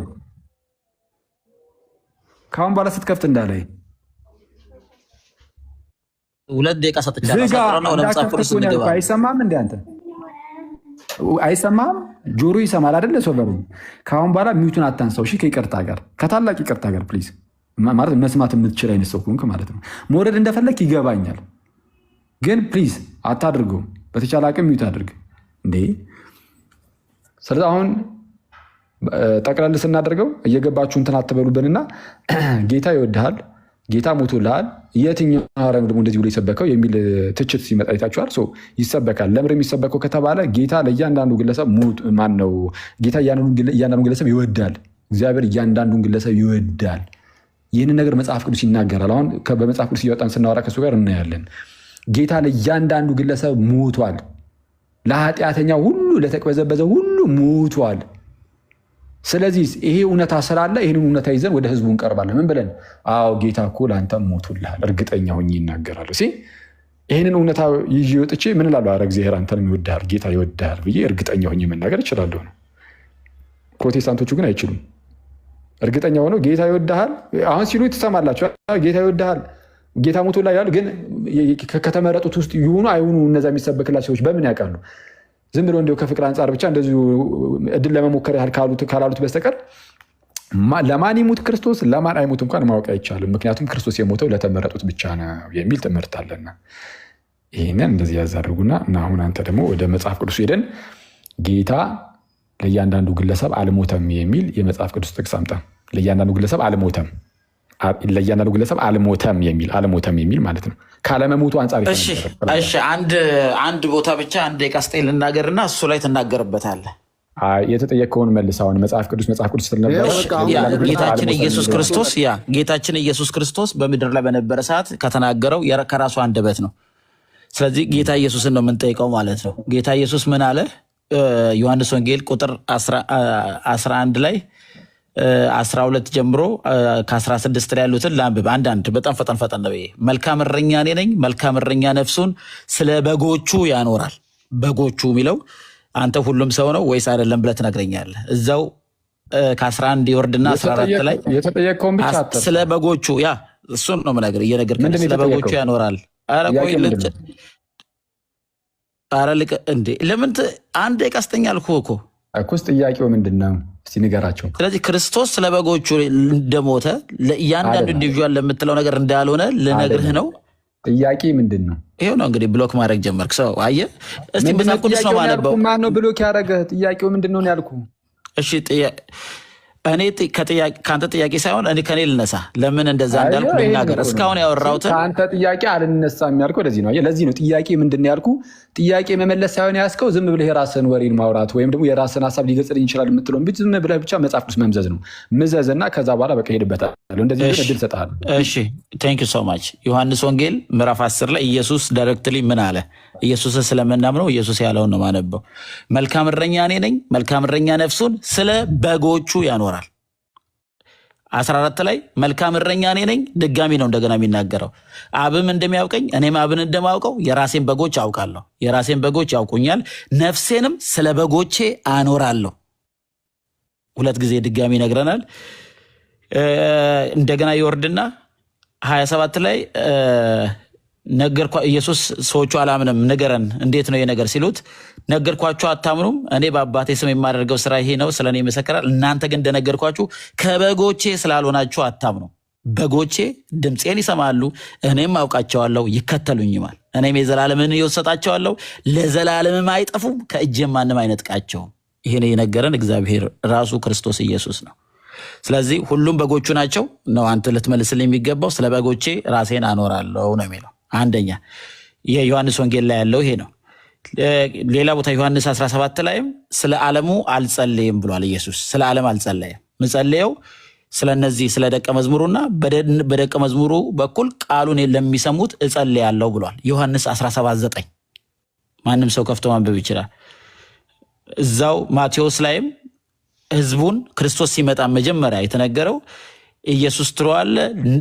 ኢየሱስ ነፍሱ ምንድነው እሱም ህዝቡን ከኃጢአታቸው ያድናቸዋል ነው የሚለው እንጂ ሊያድናቸው ይችላል ይሞክራል ሳይሆን ያድናቸዋል ይሄ ሐሳብ የሚከለከል አይደለም የእግዚአብሔር ሐሳብ 100% ክርስቶስ ኢየሱስ ለሞተላቸው ያድናቸዋል ይሄ ነው እዚህ ላይ ከበጎቹ ጋር በተለይ ዮሐንስ ወንጌል ላይ ካነሳዋቸው ስለ በጎች አኖራለሁ ብሏል ለበጎች አኖራለሁ ብሏል ብዙ በጥቃስ እንችላለን ኤፌሶን 5:25 ላይ ክርስቶስ ለቤተክርስቲያን ራሱን አሳልፎ እንደሰጠ ይናገራል በጣም ብዙ ቨርሶች ማምጣት ይችላልው ስለዚህ ክርስቶስ ኢየሱስ የሞተው በተለይ ዮሐንስ ወንጌል ላይ ያነሳውት ላይ ሪፍሌክት አድርገልኝ ስለ በጎቼ ነፍሴን አኖራለሁ ሚል ሁሉም በጎች ናቸው እንዳትል ደግሞ እዛው ቁጥር ላይ እናንተ ከበጎቼ አይደላችሁም ብሏል ኢየሱስ ጎሄድ እሺ እንግዲህ ወዳጂ ምንድነው ነፍሴን ስለ በጎቼ አኖራለሁ ብሎ ስለተናገረ እያለን ነው ስለማን ስለ በጎቼ ብሎ ተናግሯልና በቃ ከበጎቹ ውጪ ላሉት አልሞተም ማለት ነው ክርስቶስ የሚል ነገር ነው የደመደመው መጽሐፉ አይልም ከበጎቹ ምንድነው ከበጎቹ ውጪ ላሉት አልሞትም ወይም ነፍሴን አላኖርም የሚል ነገርን እንደዚህ አይነት ነገርን አያስቀምጥም ግን በቃ ይሄ ነገር የምርም ለበጎቼ ብሎ ከተናገረ ከዛ ውጪ ላለው ግን በቃ የለም ማለት ነው ብሎ ደምዱን የተናገረው ምናልባት ሎጂክ ከተማርክ ማለት ነው ኔጌቲቭ ኢንፈረንስ ፋላሲ የሚባል ነገር ታውቃለህ ምናልባት ካወቅ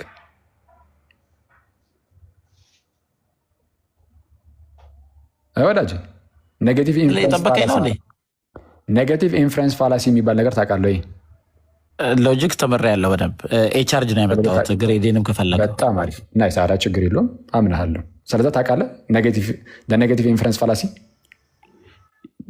ምንም እንግዲህ እኔ የሶፍትዌር ኢንጂነሪንግ ተማሪ ነኝ ግን ፊሎሶፊን ኮርስ ወስጃለሁ ኤቻርጅ አምጥቻለሁ ሐሳብን ግለጽ ምንም አሁን ጥያቄና መልስ እያደረክ ኮንፊውዝ እያደረክ በጎቹ ስለሚል ሌሎቹ አላለም የሚል አሁን ደግሞ ወደ ሎጂክ ተወኝ እሺ ልወቅ አልወቅቶ እሺ አንተ ሐሳብን ግለጽ አላቅም እሺ ሂድ ቀጥል አንተ ብቻ እሺ ሚዩት አድርገው አንዴ ችግር ተወኝ እንደዚህ ይላል ኤችአርጅ አመጣ አላመጣ እኮ አይደለም ማለት ይሄንን ሜጤኩም ደግሞ ችግር የለውም ባታቆም ምንም ችግር የለውም ይሄን ስራ አላወቅ በቃ እውቀት የለም ልልህም አይደለም እንደዚህ አይነት ሰው አይደለም አስረዳለሁ ከፈለግ ግን እንድትረሳሳ ስላልፈለክ ነው ኋላ ጠይቀኝ ጨርሰው ኧረ ስማኝሽ አንድ ጊዜ ይቅርታ ምንድነው ነፍሴን ስለ በጎቼ አኖራለሁ ስለሚል ለምሳሌ ጌታ ኢየሱስ ስለ በጎቼ እንደው ራሴን አሳልፌ ይሰጣለሁ ብሎ ቢናገር ኦኬ ስለ በጎቼ ራሴን አሳልፌ ይሰጣለሁ ስላለ ይህ ማለት በጎቹ ደግሞ የሚከተሉት ናቸው ስለዛ አማኞች ናቸው ይሉና ከዛ ውጪ ላለው ግን በቃ ራሱን አሳልፎ አልሰጠም ብሎ የመደምደም ነው ግን እንደዛ እንድንል የሚያደርገን አይደለም ይሄ ፋላሲ ነው ራሱን ችሎ አንደኛው የምርም እንደዛ ስለተባለ ብቻ ቀሪው ግን በቃ ሐሰት ነው ውሸት ነው የሚያስብል ነገር አይደለም የቀድም ላይ ያልኳችሁ ፋላሲ ነው ይህም ኔጌቲቭ ኢንፈረንስ ፋላሲ ማለት ነው ለምሳሌ እንደ ምሳሌ እኔ ዮኒ ይመቸኛል ብዬ ብናገር ኢዮባ ግን አይመቸኝም ማለት አይደለም በዚህ ደረጃ ነው ሎጂኩ በጣም የደከመ ሎጂክ ከመሆኑ የተነሳ በዚህ ደረጃ የሚታይ ነው በአጭሩ ምንድነው ገና ከጀምሩ ዮሐንስ ወንጌል ምዕራፍ 10 ላይ በሰዓቱ ስለነበሩ አይሁዳውያን እየተነገረ ነው በሰዓቱ ስለነበሩ አይሁዳውያን ይናገርና አስቀድሞ ከላይ ማለት ነው ልክ ዮሐንስ ወንጌል ምዕራፍ 6 ላይ እንደተነገረው ማለት ነው እግዚአብሔርን የሚከተሉ ሰዎች ሲሆኑ እግዚአብሔርን የሚከተሉ አብን የተከተሉ ሰዎች ሲሆኑ ከአብ የተማሩ ሲሆኑ ወደ ማን ይመጣሉ ወደ ጌታ ይመጣሉ እነሱ ምን ያደርጋሉ ድምፁን ይሰማሉ እሺ ይከተሉታል ለምን ኦሬዲ አስቀድመውም አብን የሚከተሉ ሰዎች ስለሆኑ ኦኬ ሮሚ ማን ነው ዮሐንስ ወንጌል ምዕራፍ 10 እሱ ነው የሚያስረዳው ምዕራፍ 6 ላይም ከዚህ ቀደም እንዳየ ነው ማለት ነው ከአብ የሰማ የተማረም ወደ እኔ ይመጣል ተብሎ እንደተነገረው ማለት ነው ስፔሲፊካሊ ስለዚህ ነገር እየተወራ ነው እንጂ አስቀድሞ እግዚአብሔር የሆኑ ሰዎችን ለዚህ ነገር ወስኖ ከዛ በኋላ ለነሱ ደግሞ ክርስቶስ ሞተ የሚል ነገር የምታቀርብበት አይደለም ነው። ይህንን ነገር ግን በምን ማወቅ እንችላለን ከተባለ ኧረ በጣም በበርካታ በሌሎች የመጽሐፍ ቅዱስ ማስረጃዎችን ማወቅ እንችላለን። ኦኬ ሰው እንዴት? ለምሳሌ ሮሜ ምዕራፍ 5 ላይ እንደሚቀራለ ምን የሚቀራለ እንግዲህ በአንድ በደል ምክንያት ሮሜ ምዕራፍ 5 ቁጥር 18 ያዙ። ሮሜ ምዕራፍ 5 ቁጥር 18 እንግዲህ በአንድ በደል ምክንያት ፍርድ ለኩነኔ ወደ ሰው ሁሉ እንደመጣ። እሺ ሶቨሬን እዚህ ጋር ጥያቄ ይመልስልኝ። በአንድ በደል ምክንያት ፍርድ ለኩነኔ ወደ ሰው ሁሉ መጣ ይላል። ፍርድ ለኩነኔ ወደ ሰው ሁሉ መጣ ሲባል ሰው ሁሉ የተባለው ማን ነው? አፍጥነው አረጭ የዮሐንስ ወንጌል ጃምፕ አልክ ማለት ነው። ሌሎችንም አይመለከትም ማለት አይደለም በሚል አስረድቼ አብራርቼ ፋላሲ መስራትን አሳይቼ ከዛ በኋላ እሱን ግን እኔ ዝም ብዬ እንደዚሁ መናገር። ስለዚህ አረጋግጥልኝ። ይህን ደግሞ ለማረጋገጥ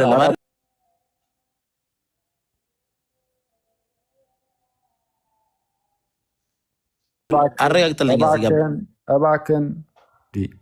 ይህንን ደግሞ እንድታውቀው እንድትረዳው በሌላ የመጽሐፍ ቅዱስ ክፍልም ላስረዳህ ነው እያልኩ ነው። አሁን መልስ። እሺ ግን እዚህ ጋር ያለውን አረጋግጥልኝ። ሁሉም በግ አይደለም አይደል?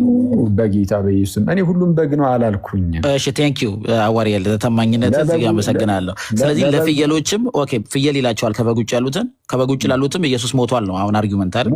ሞቷል። አዎ እሺ በቃ ቀጥልልኝ።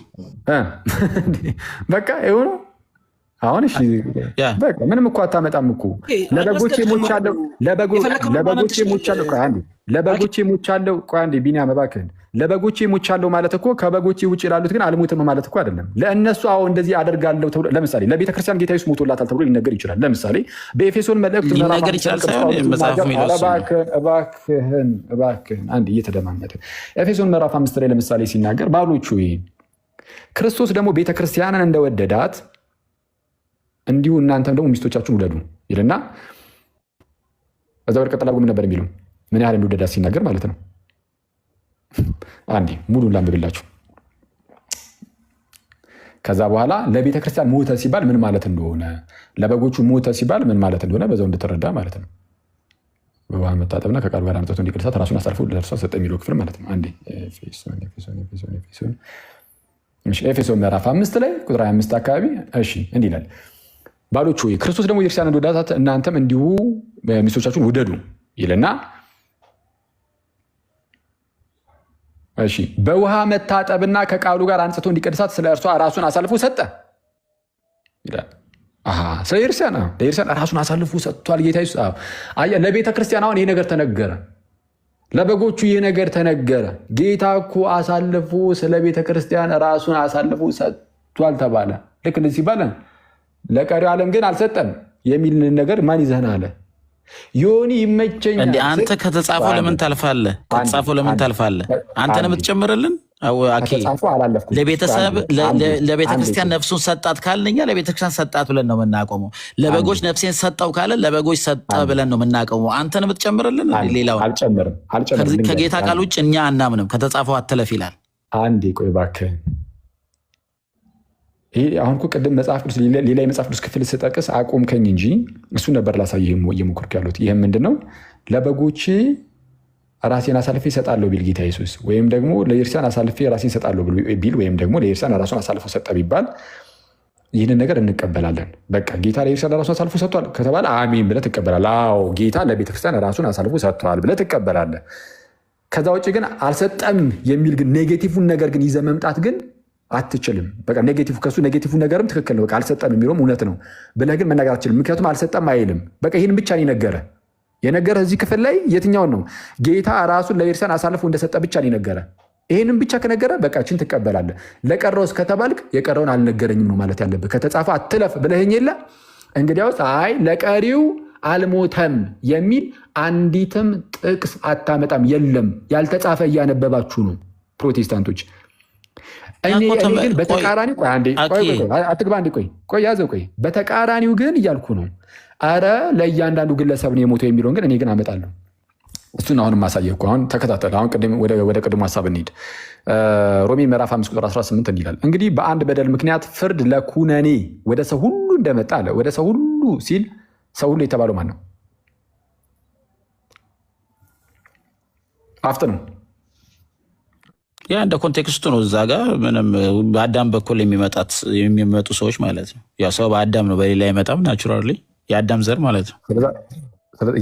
ስለ እያንዳንዱ ግለሰብ እያወራ ነው። በአዳም በኩል ስለ ሰው ነው እያወራ ያለው። የአዳምን ዘር ነው እንግዲህ በአንድ በደል ምክንያት አለ። በአንድ በደል ምክንያት በአዳም በደል ነው ኦፍኮርስ ፍርድ ለኩነኔ ወደ ሰው ሁሉ መጣ ይላል።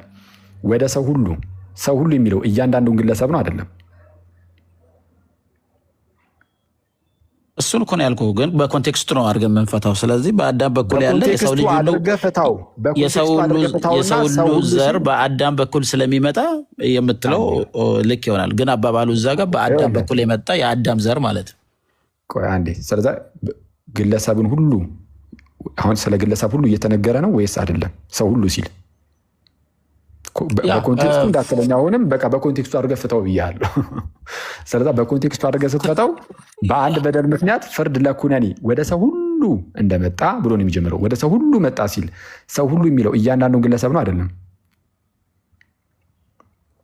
ሰው ሁሉ ሲል ለኩነኔ ሰው ሁሉ እንደመጣ ሲል በአዳም ምክንያት ያለ የአዳም ዘርን ነው አልኩህ እኮ። ለምን ደጋግመህ እንደምጠይቀኝ አልገባኝም። እያንዳንዱን ግለሰብ ነው አይደለም?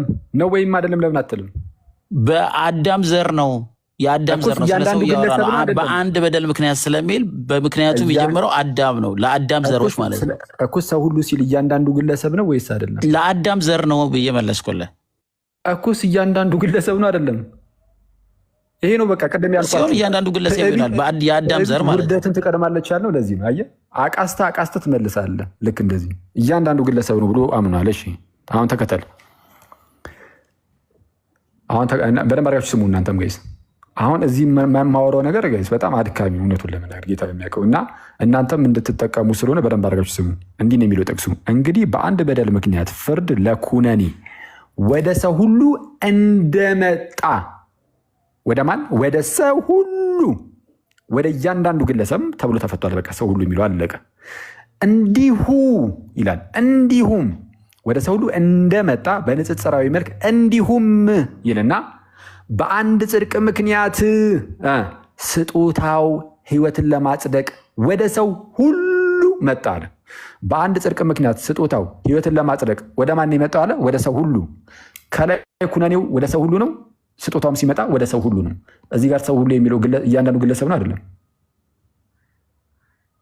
ሰው ሁሉ ጸድቋል እያልከኝ ነው? አልገባኝም። ስጦታው የመጣው ለሰው ሁሉ ነው። ስጦታውን መቀበል አለበት። በአንዱ በደል ምክንያት ሰው ሁሉ ሙት ከሆነ በአንዱ ክርስቶስ ምክንያት ሁሉ ጻድቃን ከሆኑ ሁሉም ሰዎች ጻድቃን ሆኑ እያልክ ነው?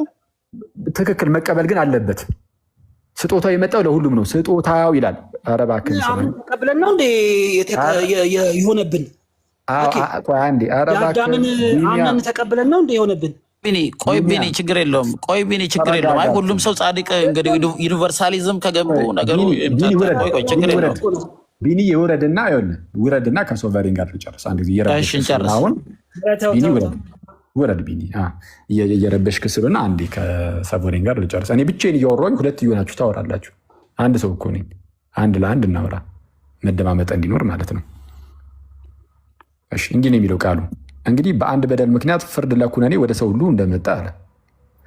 እንዲሁም በአንድ ጽድቅ ምክንያት ስጦታው ሕይወትን ለማጽደቅ ነው እያለ ያለው። ሕይወትን ለማጽደቅ ምኑ?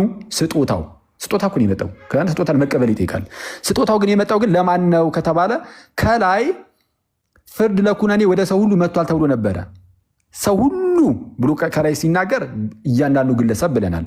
አሁን ይህንን በዚህ በኩነኔ ውስጥ ያለውን ሰው ሁሉ ለማጽደቅ ስጦታ መጥቷል። ወደ ማን የመጣው አለ? ወደ ሰው ሁሉ። ሰው ሁሉ የሚለው እያንዳንዱ ግለሰብ ነው አይደለም? ስለዚህ እያንዳንዱ ግለሰብ ጸድቋል ማለት ነው በአንተ እይታ? እባክህን ጥያቄ በአንተ እይታ ንገረኝ። እኔ ከኔ ጋር ለመሟገስ በአንተ እይታ አንተ አስረዳኝ። በአንተ እይታ ሰው ሁሉ ጸድቋል? ቀጥሎ ያለው መስመር ይሄው በአንዱ በክርስቶስ ኢየሱስ የሆኑት ናቸው የሚጸድቁት።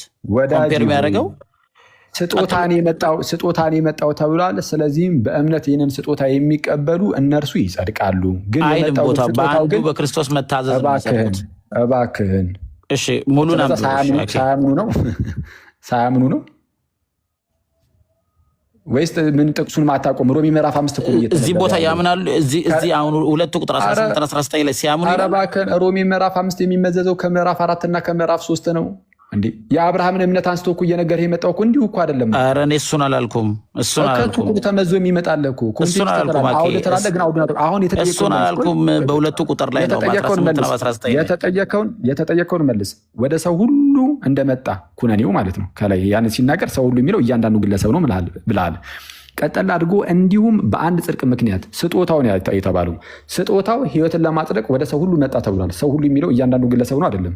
ሂዝ ፒፕል ነው አይልም።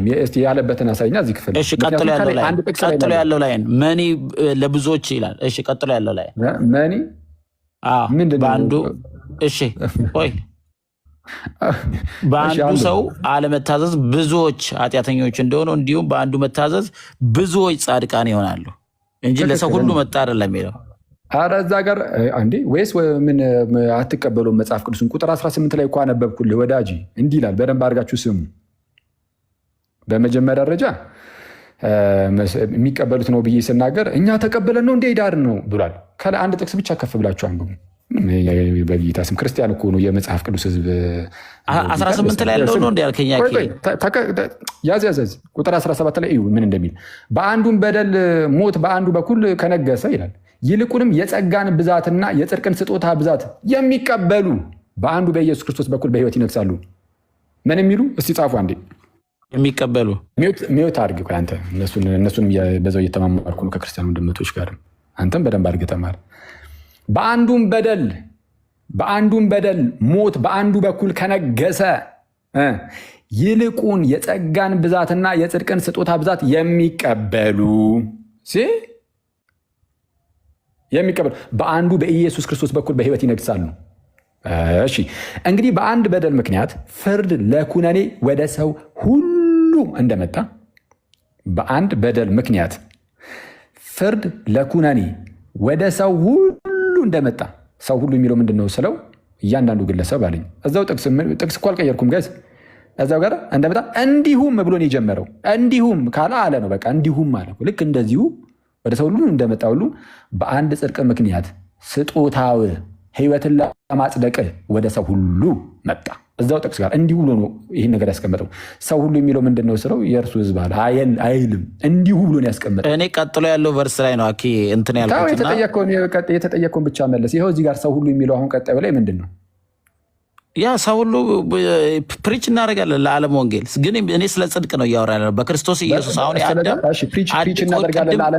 አንድ ጊዜ ስማኛ፣ ፖይንት ሜክ ለማድረግ ብቻ እንትን አትበል፣ ችግር የለውም። እኔ እንደፈለግ ፖይንት ሜክ አድርግ። ግን ቆይ ስማኝ፣ ቅድም ስትለኝ በአዳም ምክንያት ስትለኝ በአንዱ በዘር በኩል ነው የአዳም ዘር የሆነ ነው ብያለሁ። እንዲሁ ጽድቁም ደግሞ የክርስቶስ ጽድቅ የክርስቶስ ዘር የሆነ ነው። በዘር አዳም እንደበከለ ሁሉ በክርስቶስ የሚወለዱ ደግሞ ጻድቃን ይሆናሉ ነው የኔ ፖይንት እያልኩ ያለሁት።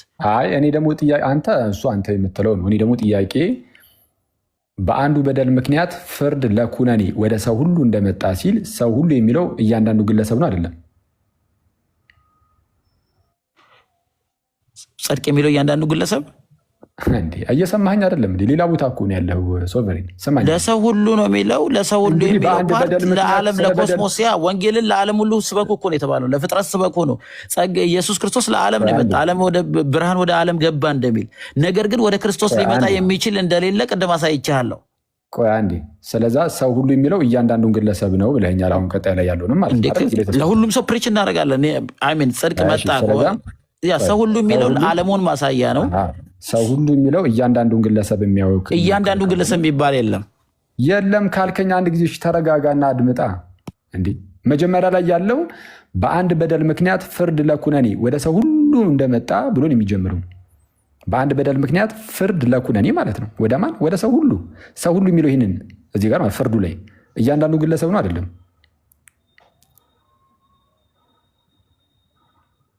ንገረና ወዳጅ ወንድሜ አኬ በጣም የተነጋገር ነው። የቃላት የሆነ ጌም ምናምን ነው እያረክ ያለው። የቃላት ጌም ሳይሆን ሁሉ ሰው ዩኒቨርሳሊዝም ነው እንደ አንተ እምነት። ኦርቶዶክስ መስለኝ እኮ ነው የገባሁት። አየህ በቃ እኔ መሳደብ ጀመርክ። እንዲህ ነው ኖ አይደለም። ሁሉም ሰው ነው። ቅድም ምን ብዬህ ነበረ? ትዕቢት ውርደትን ትቀድማለች። ኖ አንድ ፈራችሁ መጽሐፍ ቅዱስ ኑ አምጡ ግለጡ አትበል። እንነጋገር እስኪ እንነጋገር። እኔ እኮ አሁን አንተ ይሄን ቨርስ ብራዘር ማለት ነው አዘ ብራዘር ዝም ብለህ ገብተህ መነጋገር ያለብን ተነጋግረህ መውጣት ለሌላ ጊዜም ማለት ነው። አሁን አንተ ብዙ ነገር ሊቀር ይችላል፣ ሰው ነህና እኔም ሊቀረኝ ይችላል። ስለዛ ማድረግ ያለብህ ምንድነው? በተረጋጋ ስፒሪት ገብተህ እንደው እስኪ እዚች ነገር ላይ አንተ እኮ ናቂ ወርድ ተረጋጋ ስንት የጠበቅኩ አሁንም ጌም ነው የምታረግ። በቃ የለህም እኮ አየንህ እኮ መጽሐፍ ቅዱስ ላይ ህዝቡም አየ እኛም አየን ማለት ምንም። ስለዚ አሁን እዚህ ጥቅስ ላይ በደንብ አድርጋችሁ ስሙ፣ ሌሎቻችሁ ያዙ፣ ባይሆን በደንብ አድርጋችሁ ያዙ። እንግዲህ በአንድ በደል ምክንያት ፍርድ ለኩነኔ ወደ ሰው ሁሉ እንደመጣ ነው የሚለው። ወደ ሰው ሁሉ ሚኒንግ ወደ እያንዳንዱ ግለሰብ ምንም የቀረ የለም። በቃ አለቀ። ሁሉም ከፍርድ በታች ሆኗል፣ ከኩነኔ በታች ሆኗል። ፍርዱ ለኩነኔ ወደ ሰው ሁሉ ነው የመጣው። የቀረ ማን አለ? እንዲልና ቀጠል አድርጎ ምን ይላል? እንዲሁም እኮ ነው የሚለው። እንዲሁም በአንድ ጽድቅ ምክንያት በጌታ ጽድቅ ማለት ነው ስጦታው ሕይወትን ለማጽደቅ ወደ ማን መጣ? ወደ ሰው ሁሉ። አየህ እንዲሁ ነው ያለው። ስለዚህ ወደ መጀመሪያ ላይ ያለው እያንዳንዱ ግለሰብ ከሆነ አሁንም ወደ እያንዳንዱ ግለሰብ ነው የመጣው። በጌታ ጽድቅ ምክንያት ስጦታው ሕይወትን ለማጽደቅ ማለት ነው ወደ እያንዳንዱ ግለሰብ መጣ፣ ወደ ሰው ሁሉ መጣ። ስለ አዳምና ስለ ክራይስት እኮ ነው እያወራ ያለው። ሁለት ግሩፕ ነው። ዝም በል እባክህ ተው፣ ሚውት አድርገው። አንተ ምንም ሳታውቀው እባክህ አንተ ተረጋጋ። መሀል ላይ አታቋርጠኝ። እንደሚያውቅ ሰው እንደው አክት አታድርግ፣ ቅርጽ አታብዛ። ዝም ብለህ ሰማ። የተወሰነ አይታ በቃ ብዙ እኮ ታገዝነ። የሚያስገርም እኮ ነው። ልክ አይደለም። እስኪ አንድ ነገር እድል ስጠኝ። አናስወርደን ልዩት አድርግና እንማማርበት። ስትጠየቅ እኮ እየመለስክ አይደለም። ሁሉ የሚለው እንዳለ ነው ስትባል ሌላ ነገር ስታወራ እኮ ዮኒዬ ደጋግሜ እኮ በአዳም በኩል ምንድን ነው እነማን ናቸው ሲለኝ የአዳም ዘር እያልኩት ደጋግሜ ነገርኩት። የእሱ የሚፈልገው ፖይንት አለ። የዘር ጉዳይ ነው እያወዳደረ ያለው ጳውሎስ በአዳምንና በክርስቶስ ኢየሱስ ሁለት ግሩፕ ነው እያወዳደረ ያለው። ሪፕሬዘንቴሽን ነው የሰራ ያለው። ሁለት ሪፕሬዘንቴሽን ነው የሰራ ያለው። በአዳም በኩል የገባውና በክርስቶስ በኩል የተገለጠውን ጽድቅንና ኃጢአትን ነው እያወዳደረ ያለው። ሁሉ ሲል የመጀመሪያው ሁሉና ሁለተኛውን ሁሉ እኮ ሊያሳይህ ነው። የመጀመሪያው ሁሉ ሲል እያንዳንዱ ሰው ነው ወይ ሲል አዎ ወይ አይደለም ብለህ ጀምር። ከዛ ቀጥሎ ሁሉ ሲል ደግሞ ምን ማለት ነው የሚለውን ደግሞ ቀጥሎ። ስለ ኢንዲቪጁዋል አይደለም የሚያወራው። አይደለም እኮ አልኩኝ እኮ አልሰማኝም። እያወራ ያለው ስለ ሂውማኒቲ በአዳም በኩል አሁን የአዳም ዘርንና የክርስቶስ ዘርን ጽድቅንና ኃጢአትን ነው ኮምፔር እያደረገ ያለው። አኬ ግን ኢንዲቪጁዋል ውስጥ ገባ። የበጎቹ የሚለውን ዲስፕሩቭ ያደርግልኛል ብሎ በኢንዲቪጁዋል ደረጃ ነው። በነገራችን ላይ ሰው ሁሉ ነው ያለው። ሰው ሁሉ ነው ያለው። ዘር አይልም ራሱ። ሰው ሁሉ ነው የሚለው። ሰው ሁሉ ከተባለ ደግሞ እያንዳንዱ ግለሰብ ነው። ምንድን ነው ይሄ? ግልጽ አይደለም እንዴ? መጀመሪያ እኮ አዎ እያንዳንዱ ግለሰብ እኔ አሁን ወደ ሰው ሁሉ ምንድን ነው አሁን ይጸድቃሉ ሰው ሁሉ። ስለዚህ ሰው ሁሉ ይጸድቃል። አሁን እኮ እያወራን ያለ ነው ማን ነው የሚጸድቀው? ማን ነው የዘላለም ሕይወት የሚያገኘው ነው እያልን ያለ ነው። ስለዚህ ሰው ሁሉ ይጸድቃል። ፍርድ ለኩነኔ ወደ ሰው ሁሉ እንደመጣ ብሎ ሲናገር እየሰማኩ ነው ማለት ነው። ፍርዱ ለኩነኔ ወደ ሰው ሁሉ መጣ ብሎ ሲናገር ሰው ሁሉ የተባለው እያንዳንዱን ግለሰብ ይወክላል አይወክልም? አኬ ወደ ዓለም ነው የሚለው። እያንዳንዱ ግለሰብ ይወክልም አይወክልም። ጉዳያችን ግን የዘላለም ሕይወትን ማን ያገኘዋል ነው። ማን ይሰማዋል አላለም። ወደ ዓለም አይልም፣ ወደ ሰው ሁሉ መጣ ነው የሚለው። ያወራ ነው ማን ያገኘዋል ነው። የዘላለም ሕይወትን ማን ነው የሚያገኘው ነው። ይቅርብህ ሶቨሬን። አየህ ከዛሬ በኋላ እውቀት ሳይኖር ማን ያገኘዋል ነው እኮ ቶፒካችን። ለምን ነው ቶፒኩ የምትቀይረው? እስቲ ንገር ሌሎቹ ሁሉም የዘላለም ሕይወት እንደሚያገኙ። ስለዛ እንደዛ ንገረኝ ካልክ ሚዩት አድርግ። ድጋሚ መሀል እንዳትገባ ሚዩት አድርግና አየህ በቃ ምንም የእግዚአብሔር ሕዝብ ጋር ስትመጣ አጥንተና አለቀ። የእግዚአብሔር ሕዝብ ጋር ስትመጣ በጨበጣ አይደለም፣ አይተ አንብበ የራስህን እምነትማ ቢሆን ማለት ነው አውቀው ተረድተውና። እሺ ቃሉ የሚለው ምንድነው? እንግዲህ በአንድ በደል ምክንያት ፍርድ ለኩነኔ ወደ ሰው ሁሉ እንደመጣ ይላል። በቃ ፍርድ ለኩነኔ የመጣው ወደ እያንዳንዱ ግለሰብ ነው። ይታወቃል እኮ እንዴ ፍርዱ ለኩነኔ ወደ ሰው ሁሉ እንደመጣ ይላል። በአንዱ ምክንያት ሞት በሁሉም ላይ ነገሰ ብሎ እኮ ነው የጀመረው። ከላይ መጽሐፍ ቅዱስን አታነቡት? ሮሜ መልእክትን አታነቡም እንዴ? ዝም ብላችሁ ነው ሮሜ የምትሉት? ሮሜ ምዕራፍ 3 ቁጥር 23 ምዕራፍ 8 ቁጥር 34 ብቻ ነው እንደሚያስይዟችሁ የሚያሸምድዷችሁ። አንብቡት እንጂ እንዴ ቁጭ ብሎ ማንበብ እኮ ይጠይቃል። ከላይ ጀምሮ የሚናገረው ምንድነው? ክርስቶስንና አዳምን እያነሳ በአዳም በኩል እንዴት ሰው ሁሉ እንደሞተ በክርስቶስ በኩል ደግሞ የመጣ አንዳች ታላቅ ስጦታ አለ። እሱም የመጣው ደግሞ በአዳም በኩል ለሞቱት ሁሉ እንደሆነ እኮ እየተናገረ ያለው ሌላ እኮ አይደለም እኮ። ከቁጥር 16 ጀምሮ ምንድን ነው የሚለው? አንድ ሰውም ኃጢአትን በማድረጉ እንደሆነው መጠን እንደዚያው ስጦታ አይደለም፣ ፍርድ ከአንድ ሰው ለኩነኔ መጥቷልና ስጦታው ግን በብዙ በደል ለማጽደቅ መጣ ይልና በአንዱም በደል ሞት በአንዱ በኩል ከነገሰ ይልቁንም የጸጋን ብዛትና የጽድቅን ስጦታ ብዛት የሚቀበሉ በአንዱ በኢየሱስ ክርስቶስ በኩል በሕይወት ይነግሳሉ ይላል። የሚቀበሉ ማለት ነው። ከዛስ እንግዲህ በአንድ በደል ምክንያት አሁን ፍርድ ለኩነኔ ወደ ሰው ሁሉ መጥቷል። ፍርድ ለኩነኔ የመጣው ወደ እያንዳንዱ ግለሰብ ነው። ከሁላችንም ላይ ደረሰብን። ሞት ለሁሉም አልቀረም። ለእያንዳንዱ ግለሰብ ይህ ሞት መጥቷል። ሞት ነገሰ ተባለ። በአንዱ በደል ሞት በአንዱ በኩል ነገሰ ይላል። ሞት በአንዱ በኩል ነገሰ፣ በአዳም በኩል ማለት ነው። በአዳም በኩል ሞት ነግሷል። ፍርድ ለኩነኔ ወደ ሰው ሁሉ መጥቷል ተባለ። ወደ እያንዳንዱ ግለሰብ ምን? ይህ እኮ ግልጽ እኮ ነው። ወደ ሰው ሁሉ እንደመጣ እንዲሁም ይልና እንዲሁም ካለ በኋላ በአንድ ጽድቅ በክርስቶስ ማለት ነው ምክንያት ስጦታው ሕይወትን ለማጽደቅ ወደ ሰው ሁሉ መጣ ይላል። ወደ እያንዳንዱ ግለሰብ ሰው ሁሉ የሚል ሁለቱም ጋር አንድ ጥቅስ ላይ ግን ፕሮቴስታንቶች መጽሐፍ ቅዱስን አይቀበሉም። አሁን አስቸጋሪው ነገር እሱ ነው። ፕሮቴስታንቶች መጽሐፍ ቅዱስን አይቀበሉም።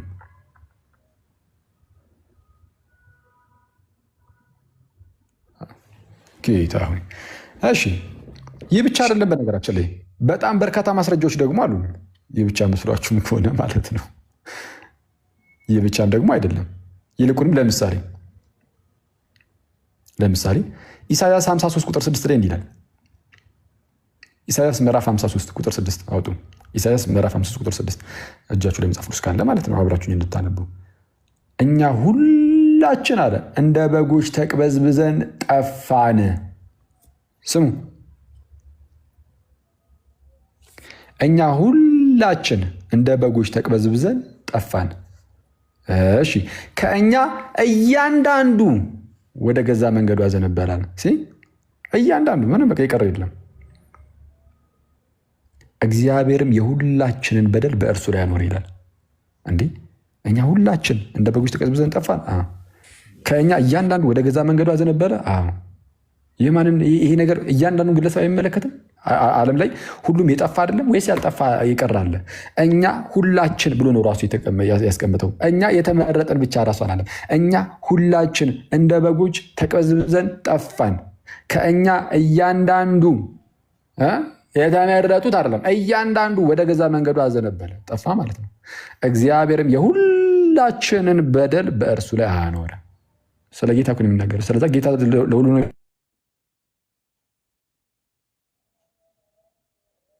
አንዴ ጌታ ለሁሉም ቤዛ ሆኗል። እንዴ ታዲያ ጌታ ለሁሉም ቤዛ ሆኗል። ይህ የጽድቅ ስጦታ ወደ ሁሉም ሰው ነው የመጣው።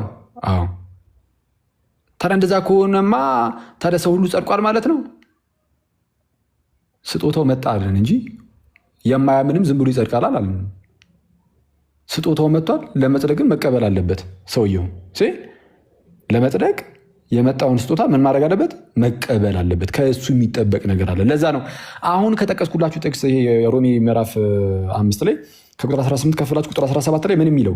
በአንዱም በደል ሞት በአንዱ በኩል ከነገሰ ይልቁን የጸጋን ብዛትና የጽድቅን ስጦታ ብዛት የሚቀበሉ ምን የሚሉ የሚቀበሉ ወደ ሰው ሁሉ መጥቷል። የሚቀበል ይጸድቃል። አለቀ። ስጦታው ወደ ሰው ሁሉ ስጦታው በአንድ ጽድቅ ምክንያት ማለት ነው፣ በክርስቶስ ምክንያት የሆነው ስጦታው ሕይወትን ለማጽደቅ ወደ ሰው ሁሉ ነው የመጣው። ማን ይጸድቃል? የሚቀበሉ ሁሉ። ስለዚህ በዮሐንስ ወንጌል ምዕራፍ 3 ቁጥር 16 ላይ ጌታ ምን አለ? በእርሱ የሚያምን ሁሉ የዘላለም ሕይወት እንዲኖረው እንጂ እንዳይጠፋ እግዚአብሔር አንድያ ልጁን እስኪሰጥ ድረስ ማንን እንዲወዷል? የሚያምኑትን እንዲወዷል አይልም፣ ዓለምን እንዲወዷል። ዓለምን እንዲሁ ወደደ፣ ልጁ ኢየሱስን ላከ። ግን ማን የሚድነው? የሚያምኑ ሁሉ የዘላለም ሕይወት እንዲኖራቸው ወይም የሚያምኑ ሁሉ የዘላለም ሕይወት እንዲኖረው እንጂ እንዳይጠፋ ብሎ ተናገረ። ጌታ የመጣው የተላከው የሞተው ለዓለም ነው፣ ለእያንዳንዳችን ነው። ስጦታው ለእኛ ነው።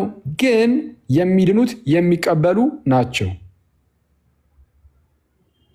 በግልጽ ነው በመጽሐፍ ቅዱሳችን የሚያስቀምጠው፣ በግልጽ ማለት ነው።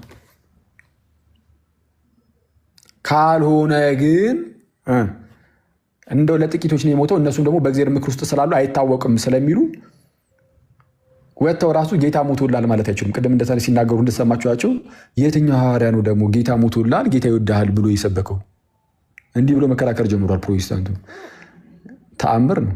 ጌታ ይወድሃል ሞቶልሃል ብለው እንኳን መናገር አይችሉም በእርግጠኝነት ማለት ነው። ይቅርታ ሊናገሩ ይችላሉ፣ ግን ሊዋሹ ይችላሉ። ለምሳሌ አንዱን ለምሳሌ እኔ ለምሳሌ ቅድም ምሳሌ እንደሰጧችሁ አክሊል ጌታ ሞቶልሃል ብሎ ማለት ነው። ግን ከተመረጡት ውስጥ ካልሆንኩኝ ጌታ አልሞተልኝም ሲጣራ ስለዛ ዋሽቶኛል። የት ሞተልኝ እንዳለ ሞቶልሃል የምትለው ዝም ብለህ እድልን ትሞክራለህ እንዲህ ዝም ብሎ እድል የመሞከር ነገር ማለት ወጥተህ ማለት ነው። እድል የመሞከር ነገር ሞቶልሃል ምናምን ትለዋለህ።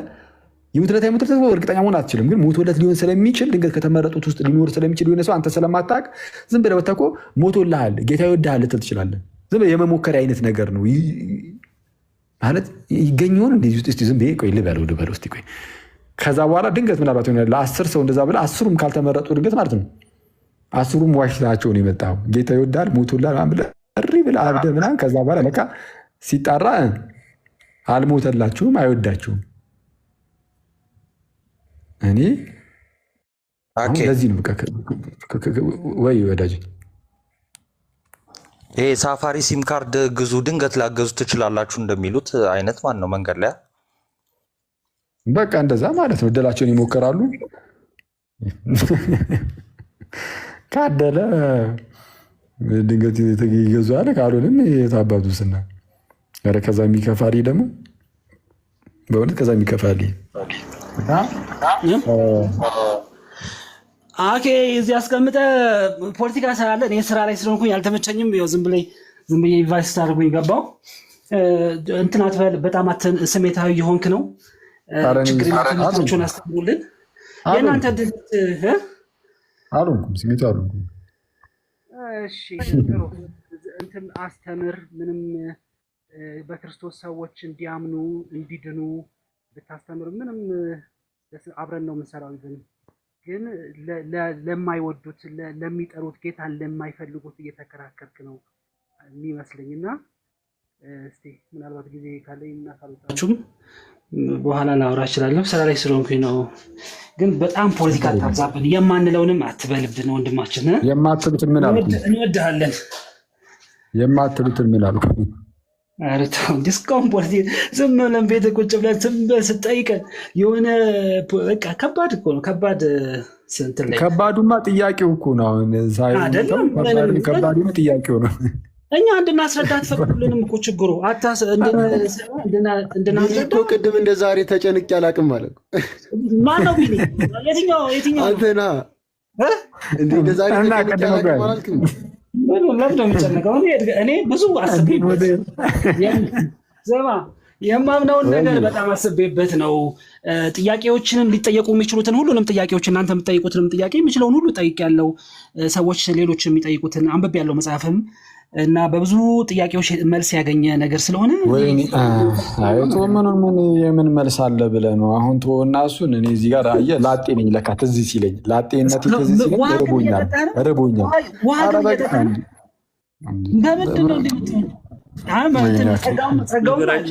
ስማ አኬ እንደከበደው የምታውቀው ቅድም ያለውን ሁሉ አላልኩም ብሎ ሲክር ነው እና አልካድኩም ካለ ዩቲዩብ ላይ እየተላለፈ የነበረውን አዘጋጅቼልሃለሁ፣ አሰማሃለሁ። ማን ነው? እኔና እኔ ያላልኩትን መልሼ ካድኩኝ? አዎ አላልኩም እንደዛ እከሌ ዳነ እከሌ አልዳነም የሚለውን ማወቅ አይጠበቅብንም። መንገደኛው አሁን ለምሳሌ መንገደኛ ያልኩትን እኮ ነው ያልኩት። መንገደኛው ላሰማ ያልከውን እሺ እንደዛ ይሻላል። እሺ አንዴ